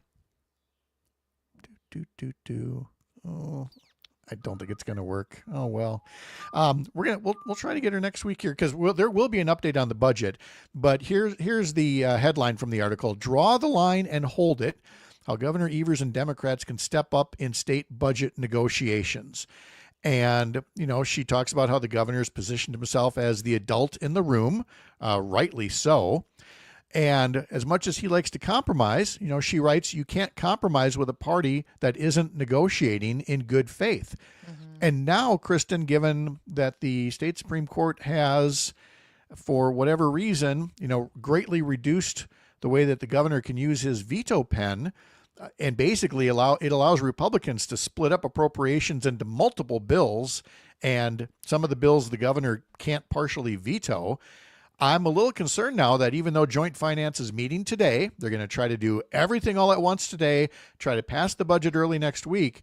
I think Emily and others are rightly concerned that what they're going to send to the governor is not something that he can fix with partial vetoes. This is a pattern that we have seen since before the governor was even able to take office. There have been shenanigans for all the years that Governor Evers has been in office, and it's been this constant Republican push to play tricks with our money, with our lives, essentially. And just speaking as a citizen, it's confusing. It doesn't make any sense, and it doesn't seem that they have our best interests in mind. Oh, it never has. And when you look at that new Marquette poll, again, coming back to Dan Schaefer, and you should really subscribe to the Recombobulation Area if you don't, but he looks at that Marquette poll, and in issue after issue after issue after issue, there are these topics that have 65% public support, and they are all the positions of Democrats, of the Democratic Party, of progressive leaders. So we know the people are on the side of Governor Evers going into this. We know Republicans are writing things that are not necessarily what the people want, and are just really daring the governor to veto the budget and make it a public fight rather than actually doing some good in the budget. Hey, and I love that you mentioned the issues. That's what he's polled on with the Marquette poll. It's the issues. It's not which side are you on. And that's the politics of it that divide us and make us feel like we're in one camp or the other. It's not about that at all. And we've seen Governor Evers approach it from an issues perspective. We've seen him attempt to compromise, but it's got to go both ways. And we have not seen that same kind of approach from the Republicans, unfortunately. Yeah.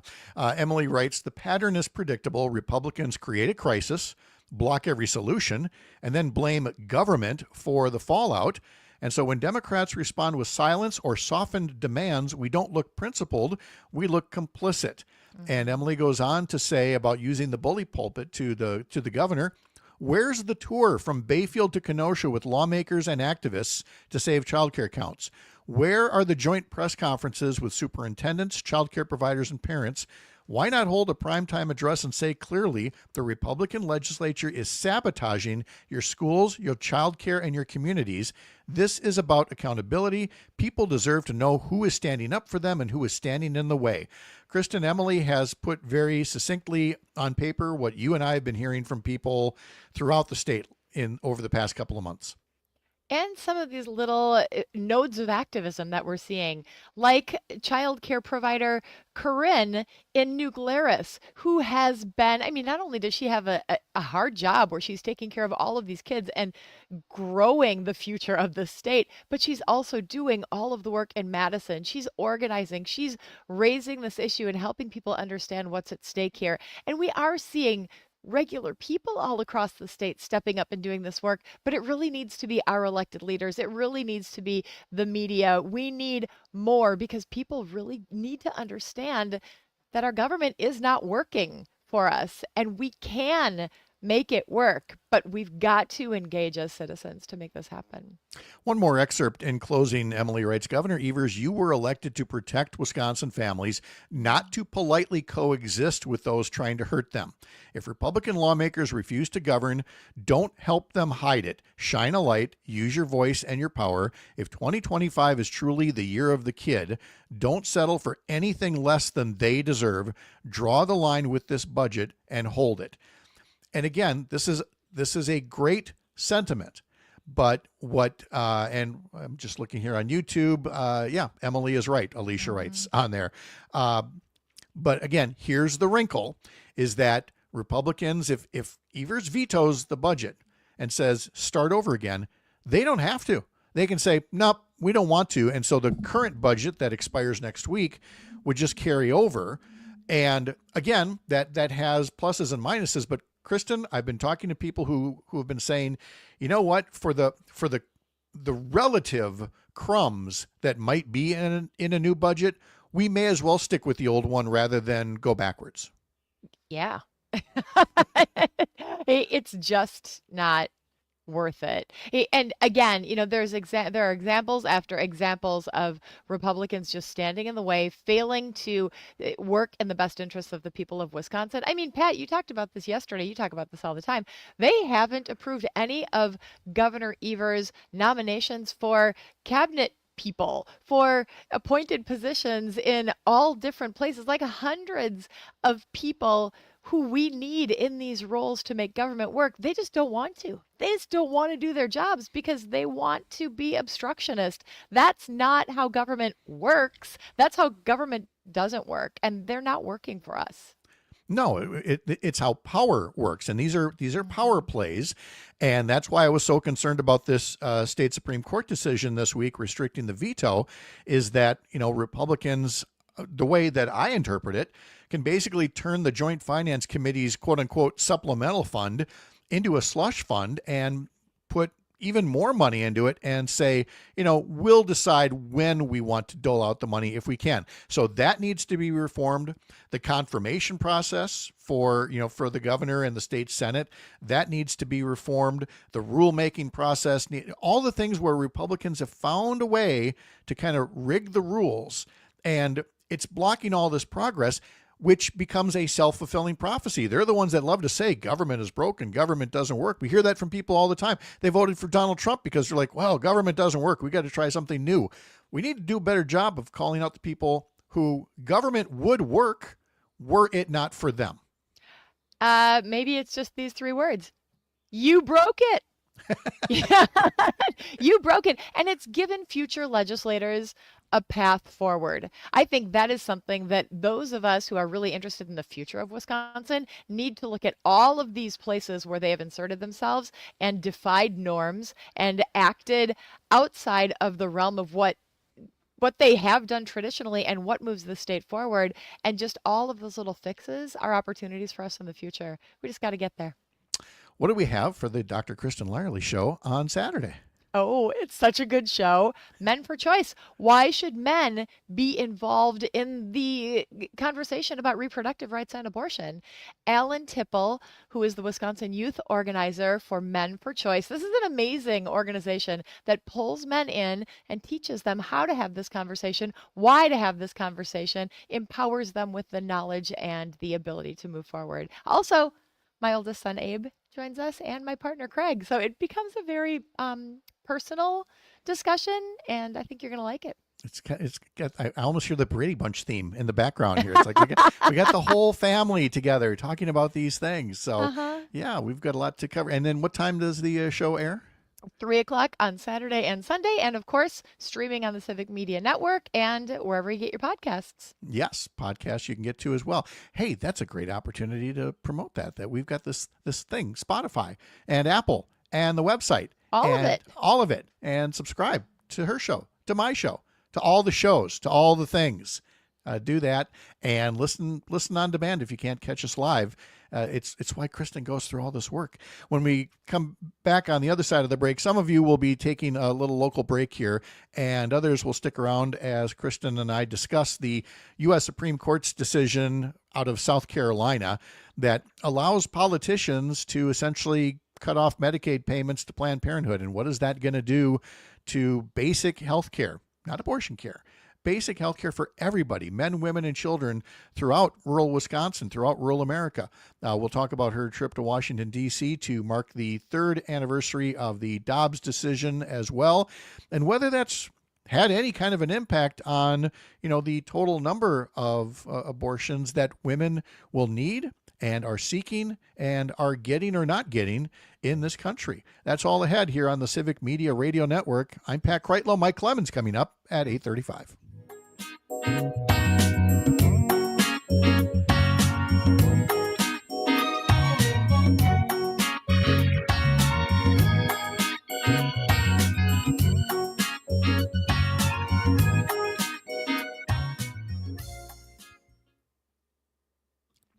I now want Abe and Craig on every week because you just lit right up. It's like, and also these cool people. It's such a good discussion, and Alan is just wonderful. I am excited to see. I never know how it's going to turn out because when you're doing it, it's different than listening to it.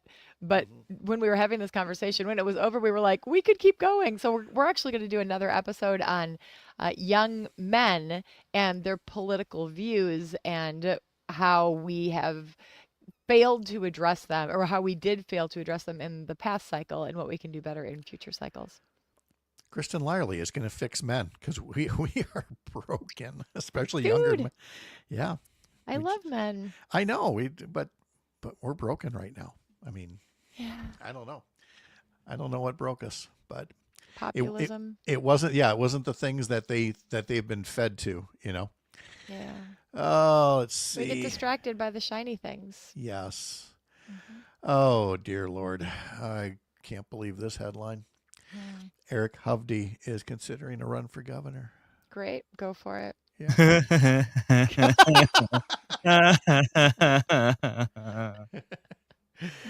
Oh my goodness. Eric Hovde.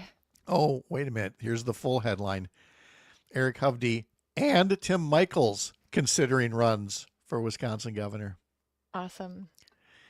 Yep. Well, they don't have anybody else. I mean, Tom Tiffany? They're so divided, and Yeah. and it's just money. They're just looking they need They candidates. just who have want money. Right.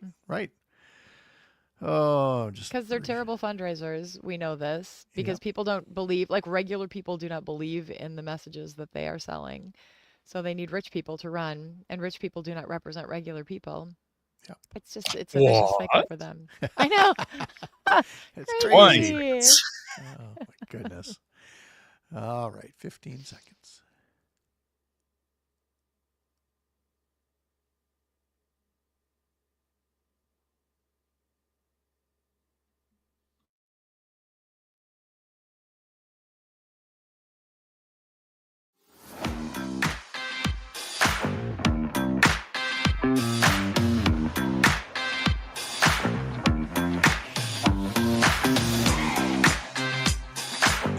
See, on the text line right now, Jesse from Oak Creek, keep up the great work of letting people know what is really happening in politics, both in the state of Wisconsin and the United States. Robin Tigerton says, thank you, Kristen, for always helping and fighting for us. The Wisconsin Republican Party is a broken party right now. Alicia says, I'll say this until I am blue in the face. Republicans are intentionally sabotaging government. The time for being polite is not now. Mm-hmm. In lighter news from the Republican Party, this headline from the Milwaukee Journal-Sentinel, Tim Michels and Eric Hovde are each considering a return to politics with a run for Wisconsin governor, to which many Wisconsin Democrats respond with, do it, do it, do it, do it. Yeah, everybody, do it. Both of them. Yes. Let's Yeah. have a really fun primary. This could be great stuff. Because and again, are they running because they're the most qualified Republicans, in Wisconsin, or who once were in Wisconsin, or could it be their checkbook? Mm-hmm. I'm going to go with checkbook. Neither of them could get out of the state fast enough when they lost their last elections. I mean, Tim Michels, after he dropped the mic, walked right onto his plane and went back home. They don't live here. They don't engage here. They don't get the people here. So whatever. Yeah. So I like that. Whatever. That's where we're at right now. All right. We've mentioned the U.S. Supreme Court decisions. More decisions are coming out this morning. The South Carolina one seems particularly onerous to me. I mean, the court almost went out of its way to put up more barriers. I'm reminded of that commercial with the old guy with the fishing pole and the dollar, and he's holding the dollar in front of somebody, and then he's snagging back the fishing line going, oh, you almost got it, and that's the Supreme Court going, oh, you almost got your Medicaid funding, nope, Planned Parenthood, we can cut you off if we want to. It just didn't seem like, well, it didn't seem simple. Again, it seemed like they went out of their way to say, if you want to ban funding to Planned Parenthood, you can. That's exactly what they did, but I think it has broader implications. But before we get to broader implications, let's just talk about Planned Parenthood and remind us all that Planned Parenthood does do abortions in many places, but in many places, actually in most places, and the vast majority of their business is providing health care, screening for sexually transmitted infections, birth control, preventive care, cancer screening. It is routine care that people need, and the population of people who go to Planned Parenthood for their care can't go anywhere else. So what this means is that they're not going to be able to get fundamental health care. And that means we're going to end up with more cancer, more unplanned pregnancies, more untreated sexually transmitted infections. It's just worse. It's just worse on so many counts. And makes it so tough for things like recruitment. I mean, you've put up posts about how hard you're recruiting to get folks to come to Wisconsin and practice after residency, and none of this makes it your job any easier. No. That's what she said. Yeah. No. And most doctors aren't like me. Most doctors, they go to the hospital, they go to their clinic, they're focused on taking care of their patients. Like, it's a big job in itself. They don't have time to do all this advocacy work. It's exhausting. And all of those barriers make it really hard for us to take care of our patients. Not that you should feel sorry for doctors, but like, we went into this to take care of our patients, and it just makes it even harder. Yeah. But I think that this ruling is bigger than just Planned Parenthood. We know that they're angry with Planned Parenthood and they just want to defund them because Planned Parenthood is this monolith of women's health that they hate. But this has giant implications for Medicaid in general and how Medicaid is run. And I think we have yet to see how it continues to undermine insurance for our most vulnerable folks, moms, babies, seniors, veterans, disabled people, people who otherwise can't get health insurance are going to have an even harder time getting the care that they need. That's just what I was saying last hour, is that if they can't kill Medicaid, then they will find ways to use red tape to micromanage, the people that they approve of who can get Medicaid. So the Dobbs decision that repealed Roe v. Wade was 3 years ago this week.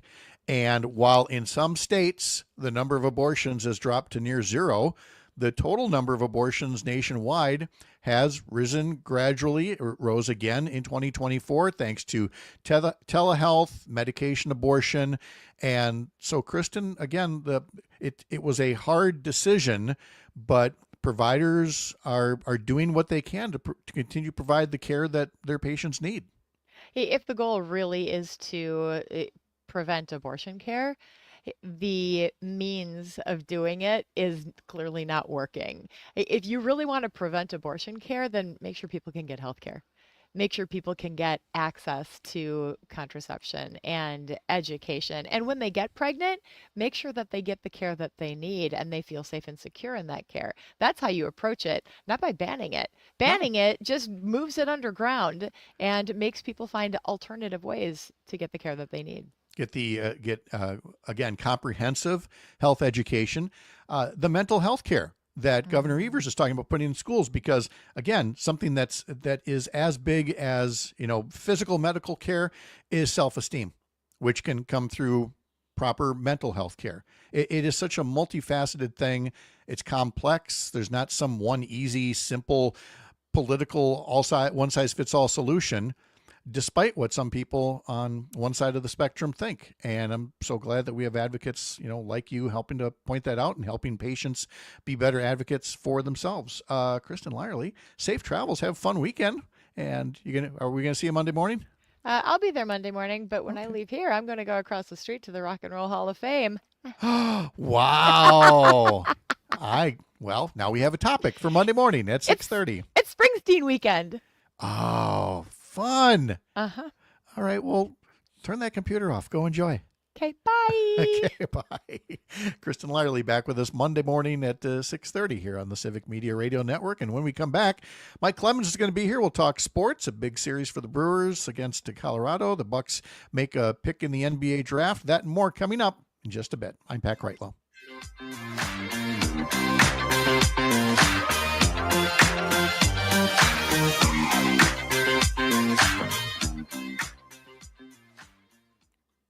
Rock and Roll Hall of Fame? It's literally across the street. And it's directly across the street. What? There's a giant football stadium here. If they ever get a football team in Cleveland, they've got the stadium right there. Girl, they got a football team in Cleveland. Oh, my uncle is a Browns fan too. I'm teasing. Sorry, Browns fans. I'm totally joking. It's beautiful, though. Cleveland is a beautiful city. I know it gets made fun of, but there is a lot going on downtown here. It's well designed, too. Couple of weeks back, I don't remember if it was from the rock. No, it wasn't a rock. It was from. It was a clip from the Drew Carey show, and I had the Cleveland Rocks song stuck in my head for like 3 days. Sorry. Now it's coming back, which is fine. They're if you're going to have a song stuck in your head, you could do a lot worse than Cleveland Rocks. So great. All right, have fun. Okay. It's Have great. a good weekend. All right, see ya. Bye. Bye.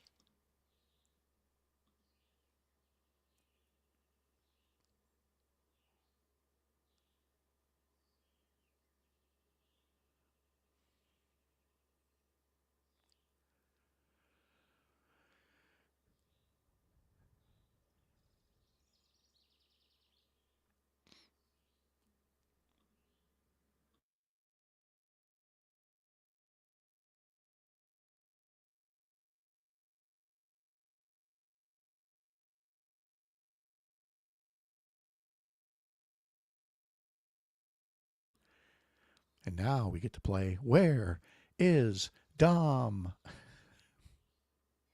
Oh, I'm sure he's just coming in a second here. Because I suppose he probably does have to wait for Mike for like a couple minutes to get off. There you go. Boom. How are we doing there, guys? Pretty good. All right. And it sounds like Mike might be on the line too. Yep, he's on there. Stand by. All right, sounds good. Just under 3 minutes. See you soon. Okay. I'm going to tuck you in the waiting room here. I'll be back in 2.5 minutes.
Here's a little behind the scenes at the radio station here.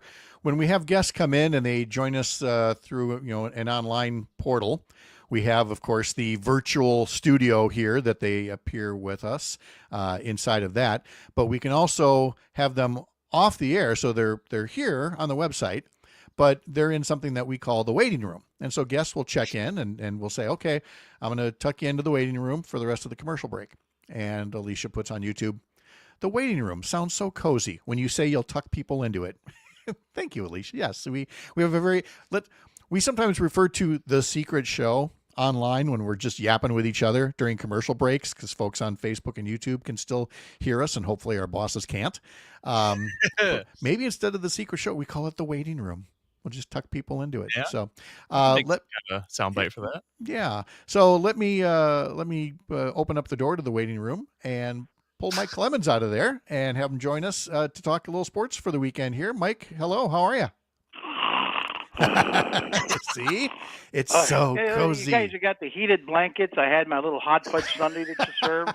Oh, see, fantastic, man. That concierge service in the waiting room is just top notch. That's awesome. How are you today? A little tired. It was a late night last night covering your NBA draft round 2, and the Bucks with the 47th pick. But they have taken a kid who's 6'11" out of Serbia. He's the hottest young prospect out of the professional basketball league in Serbia, and his name is Bogoljub Markovic. You'll hear this kid's name like Giannis. They'll call him Bogo. Bogoljub Markovic. All right. 6'11", 217 for weight, and so we talked to the Bucks after the pick last night, after the draft, and they said, yeah, he's going to have to put some weight on. Giannis, I looked this up. When he came in, he weighed 196. Remember how tall and skinny he was? Oh, yeah. How broad-shouldered he is. Giannis weighs 245 now. He's put on almost 50 pounds of muscle in 11 years in the NBA. But this kid they picked up last night, I guess what stands out, here's a big, who 6'11", a very accurate shooter, only 19 and playing with the big boys with the adult league, a team called Mega Basket in Serbia's ABA league. And he averaged, at 19, he's averaging 14 points a night, six or seven rebounds, a couple of assists, 28 minutes per game. So they've had their eye on him. Now, is he going to be like these Bucks draft picks the last 2 or 3 years where, we get him and they put him on the shelf, right? They stash him, as they call it in the NBA, as a development, or maybe even use him in a trade later on. Or is he going to be on the roster? The Bucks wouldn't say. They just said, that's up to Doc. But we think, we see a future with him alongside Giannis out there as a small forward. Well, since we're mentioning Giannis, and first off, you said he put on about 45, 50 pounds. You said of muscle. I knew I was doing something wrong all these years. I put the weight on. Yeah. Nobody was specific about it. Now I know how Giannis got it done. But anyway. Too much time in the waiting room, not the weight room. You know what I'm saying? That's exactly it. I hate doing this, but I got to. Okay, so we picked up this kid from Serbia, and he may or may not, be on the roster right away. Does this do anything in terms of all the trade rumors about Giannis? It just seems, I never see it rooted in anything, but it just doesn't shut some people up nationally from talking about it. I think, a month ago, I would have been saying to you, all right, now you're going to hear, ESPN and some of these other networks start this, fueling this Giannis. Does he want out of Milwaukee and all that? But I think there's some fire causing this smoke this time, and it's got to be the agents, and it's got to be, don't forget you're in a league that's run by billionaires. Yeah. And guys that have got teams that are struggling, and they look at the marketing surveys, and guess who is number one? There was just a report out earlier this week. Number one, most popular with teens, younger kids in the early 20s, is Giannis Antetokounmpo up in Milwaukee, not some guy in LA or out in New York or something like that. And so there's some of these teams that are struggling and only get 8,000 fans a night that know that they could sell tickets if they got that guy. And they're telling their GMs, I don't care what it takes. I don't care what Milwaukee, everyone's got a price. I want you to get them. And so when the calls start going around and there's all this talk about, well, what would it take? What is the values? that's what stirs the bee's nest, the beehive, and people buzzing that, there's all this talk, what would it take? And at the same time, I've got a real good source that, there was with a member of the Bucks organization, we'll say, who said, I just ran into him. I just took Giannis and the family to the airport. They're going to Greece for a family trip. And in the car, he's just like, can you believe all this crap? Where's this? Like Giannis is just, if you talk to him, if you have a brush with him, he totally denies it. But they started that again last night on ESPN saying, well, we're seeing that Giannis is monitoring the draft and everything the Bucks do in free agency in the next couple of weeks before he makes his decision on maybe where he should be next season or in the coming years, blah, blah, blah. So I think there's a mix of all those kinds of things that there's part of it in the stew. Now, we tried to, I thought we would be talking to John Horst about all this last night. And as a matter of fact, on Monday, there hadn't been anything from the Bucks. So I sent them a letter, and I got back a response about 20 minutes later saying, hey, we're working on it, we'll let you know. And then the email to those of us that cover the team on a regular basis says, okay, here's our plan. Round one of the draft is Wednesday night. We're not going to do anything. Normally, on draft night, it's almost like a draft party. They invite you down, they have some dinner, some snacks, Sure. and we sit down, and you bring your laptop, and you work for about 10, 11 hours there, right? You bring all your equipment and file stories. And they say, we're not going to, which like Monday afternoon, they tipped us off.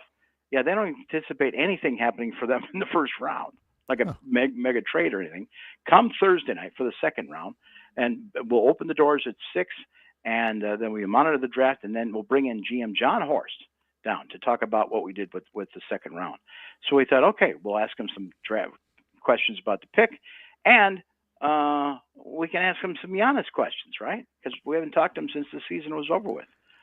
I drive to the Deer District to get into Fiserv Forum, and I'm checking my messages in my phone because I know my phone went off a couple times, and I'm in heavy traffic downtown Milwaukee. Mm-hmm. And I check it in the parking structure, and it says, tonight's event's been canceled. They canceled it like 30 minutes before they were going to open the doors. Whoa. We're not going to make John Horst available tonight. We're going to do a Zoom call with Assistant General Manager Milton Newton, and that'll be after the second round is over with. So go back to your newsrooms, go back to your offices, whatever. We're just going to do a Zoom tonight. Okay, so turn around. I drive back 45 minutes to my house.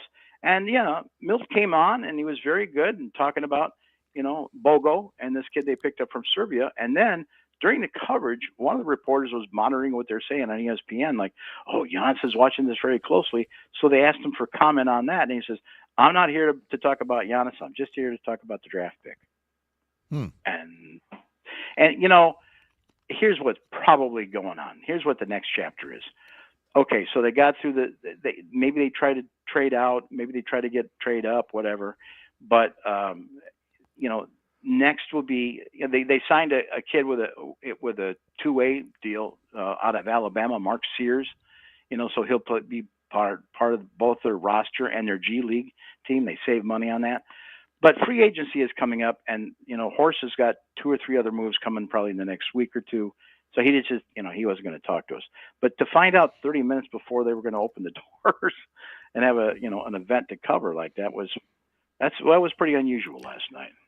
It sure sounds, and it does not, the beehive just continues to buzz all the more, And that just adds to it, doesn't it? It does. All right. Well, I guess we just have to continue to monitor and hope for some honey and not for getting stung.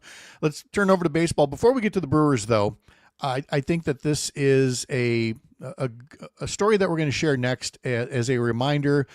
No matter how much you love your team, no matter how much you hate the other team, there's still some rules of the road out there. And there's now a 22-year-old White Sox fan who is banned at all major league ballparks for hopefully a good long time. It's a terrible story, but again, a cautionary tale, Mike, if you wouldn't mind sharing it.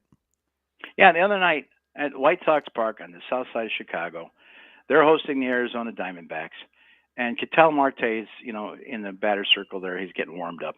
And this 22-year-old clown, wearing a White Sox garb, starts yelling at him crude things about his mother.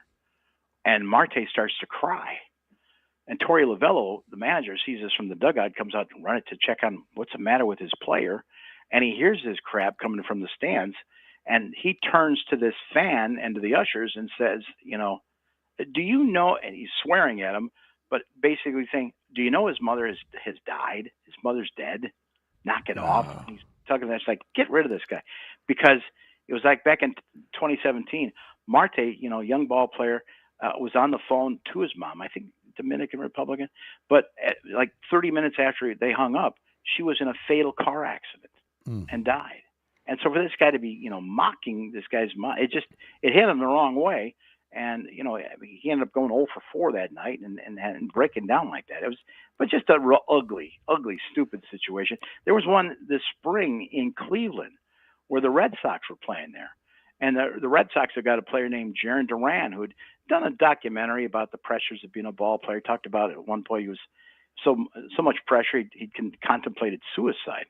So this Cleveland fan starts hitting him up with that, yelling from the stands. He's been banned. People have asked me, what's the worst thing you ever saw? And it's definite. The Packers had just beat the Bears again. We're down at Soldier Field, and we're going into the visitors' tunnel, and I'm following the team, for the post-game interviews, get going there. And Favre had just beat the Bears once again, and he's going into the tunnel, and there's a Bears fan, a woman in a parka, holding up a sign, a little yellow sign that said, "Die, Favre, die." Oh, come on. Jeepers. And this was a week, Pat, after Reggie had died. Yeah. After Reggie White had died in Christmas. Remember that week? Yes. Like, can that be the most insensitive, stupid thing? Packers had beat the Bears like 31-17 that day, and, they wanted Favre to move on. But it's like, it can be pretty brutal sometimes down on the field. And you know what? They're paid a lot of money, and they can take a lot of of ribbing or jeering or whatever if it's about the game. When you cross that line into something personal, I mean, you're just showing your colors, and they're not nice. 100%. And you know what? And if you're a fan, you see this stuff, call fan assistance. Yeah. That they've got a telephone number for it. Get that person ejected out of the game. That clown. Yeah, absolutely. The Brewers, they open up a home series tonight against the Colorado Rockies. The coverage of tonight's pregame starts at 6:35 on several civic media stations. Are you looking forward to anything in particular for this one? Yeah, just to see if they can keep the momentum going. They're 3 games behind the Cubs. Cubs are beating the Cardinals in shutouts so far, but the Brewers in second place. They played the Pirates. The Mizorowski lived up to the billing, 5 scoreless innings. He's off to the best start of a major league pitcher since 1901, I guess. Yes. Just has been keeping the records. Wow. And Julio Ortiz had a pretty good game the other night, because he was a great second baseman last year. They moved him to shortstop after Willie Adames left to the Giants in free agency, but he's really struggled at the plate. Like the batting average is down to something like 185. He's gotten it up to 217. He's the other night he got 2 home runs in the same game. So after the game, we went to Pat Murphy and said, "Hey, listen, Joey's done his job in the field on 10 seconds. What do you call him?" Yeah. He said he was lower than whale poop. That's the heaviest thing in the ocean. He was heavier than whale poop. Mike Clemens, thank you. We'll talk in a couple of weeks after the 4th of July. We'll be back. Thank you, Pat. Thank you.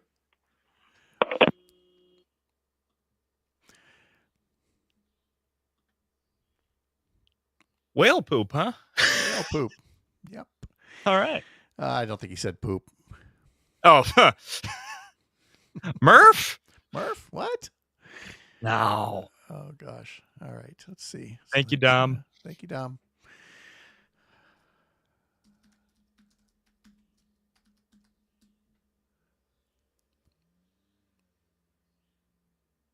Oh, wait a minute.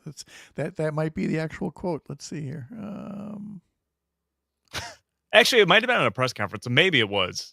Yeah, Pat Murphy said offensively, he was lower than whale poop. For him to fight out of that and have the ability and mental toughness to play defense still, you've just got to commend the guy. So, okay. God, Murphy's funny. So we'll start with that. Oh, let's see. And then I got the Got the keyword one more time. Okay. Park. If you're listening on the live stream and you're thinking about entering, type park. Not Parker. Not Parker. No. Mm-hmm. Not Miller Park. No, just Park. Just Park.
One final time. Here's our keyword for our free Ticket Friday. You've got about 6 minutes or so to text the word PARK, P-A-R-K, through the Civic Media app. If you would like to go to the Brewers-Rockies game Sunday afternoon, we're giving away 4 tickets, a statewide contest to 1 lucky entrant. There'll be other chances to win throughout the course of the day here, so be listening to Matt and Air on air, and then moving on throughout the course of this Friday on the Civic Media Radio Network. Again, next few minutes or so, text PARK, not Parker. That'll disqualify, not Miller Park or anything like that, just PARK. P-A-R-K gets it done. We ran out of time right into the break there with Mike Clemens, so I wanted to just double check that quote that he was talking about. Yes, indeed, it was for Joey Ortiz. He had his 5th multi-hit game in his last 6, so his average is up to 217 now, a little more than a month after it had dropped below the Mendoza line to 170. And I had to double check the language on this, and sure enough, Pat Murphy said in the postgame, offensively, Joey Ortiz, he was lower than whale poop. For him to fight out of that and have the ability and mental toughness to play defense still, you just got to commend the guy. I couldn't be happier. Knowing Murph, thought for sure he was using another word. He did not. He knows when the microphones are live. Give him credit for that. Oh yeah, Love he's that a guy. very quotable guy. Yes, he is. So he's got the series with the Rockies coming up. Hey, at Summerfest this weekend, if you're heading down that way tonight on the lineup, some of the shows include Cake will be there, short skirt, long jacket. Let's see, we've got Offset, Jody Messina. Boy, I know I recognize 1 or 2 others, and don't make fun of me just because I say that doesn't mean it was like Lawrence Welk or something like that. But Plain White Tees will be there as well. And then I wanted to call up the Saturday lineup real quick for folks that might just want to spur of the moment go, hey, let's go. Megan Thee Stallion is appearing tomorrow. There's also the Mavericks, the Fray. The Fray. We saw the Fray at Summerfest. Oh my gosh, how many years ago? Like 25, something like that. whenever the first season of Grey's Anatomy was, because first or second season, because they're song How to Save a Life, wasn't that? Yes, that was them. They were appearing as this hot new band at the time, and they're back, which tells you how popular Summerfest is. It's a great little gig. There are other fairs and festivals going on this weekend as well. Of course, the Marquette County Fair in Westfield, the Outagamie County Fair in Seymour, and the Door County North Pollinator Week celebration up in Ellison Bay. Parade tomorrow at 10 o'clock. Oh, by the way, back to Summerfest, you can head over to our website, upnorthnewswi.com. And it says there, skip Summerfest traffic. Here's how to get to the festival without driving. I would highly recommend that. A lot of good transportation options to get there or to whatever particular festival you are heading to this weekend. Hope that it's a lot of fun. We talked with Mike Clemens in our last segment about some of the ugly language that people can use in sports venues.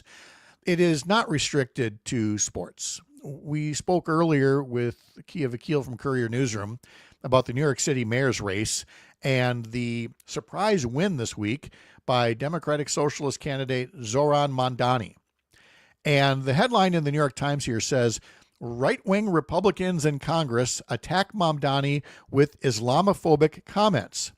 The responses to Mamdani's win were the latest examples of how some GOP lawmakers have grown more overt in using bigoted language and tropes.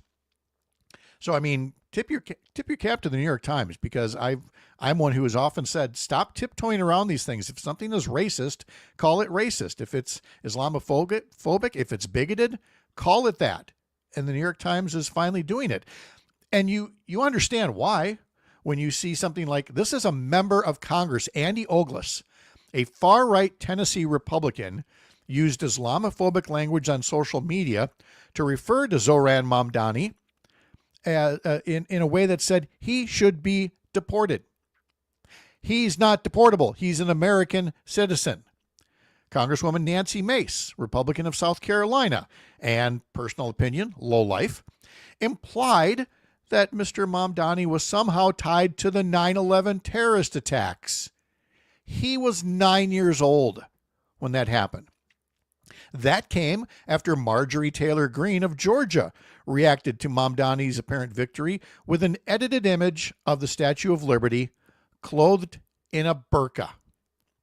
The New York Times just goes on to say these were just the latest examples of how far-right Republicans in Congress have become overt in their use of bigoted language and ethnically offensive tropes in both casual comments and official statements. Don't normalize this, people. And I can only say this to any Republicans or conservatives who are listening. If you don't call out crap like that, it's no different than you using that term. We all have a duty, as I would with fellow progressives, that if they cross some kind of a line that's out there, because we don't need to escalate it to that point. But it is going to happen. I mean, on Capitol Hill yesterday, Texas Congresswoman Jasmine Crockett questioned First Lady Melania Trump's reported use of the so-called Einstein visa during a House hearing, and saying, essentially inferring that there is something deportable about the way that she was able to come into the country. In all cases, we do well to remember that American citizens and immigrants come in all shapes, sizes, and colors. All are human. All are worthy until proven otherwise. And at this level of name calling, this level of Islamophobia and bigotry, there's no room for it. There's just no room for it. There's just no room for it. Next week, Jeff Mandel from Law Forward, Hans Breitenmoser, Representative Angela Stroud. My thanks to today's guests, Jennifer Schulze, Jim Santelle, Mark Jacob, Keya Vakil, Kristen Lyerly, Mike Clemens, and you for being here today. I'm Pat Kreitlow. We'll see you back here up north Monday morning, 6 a.m. Have a great weekend.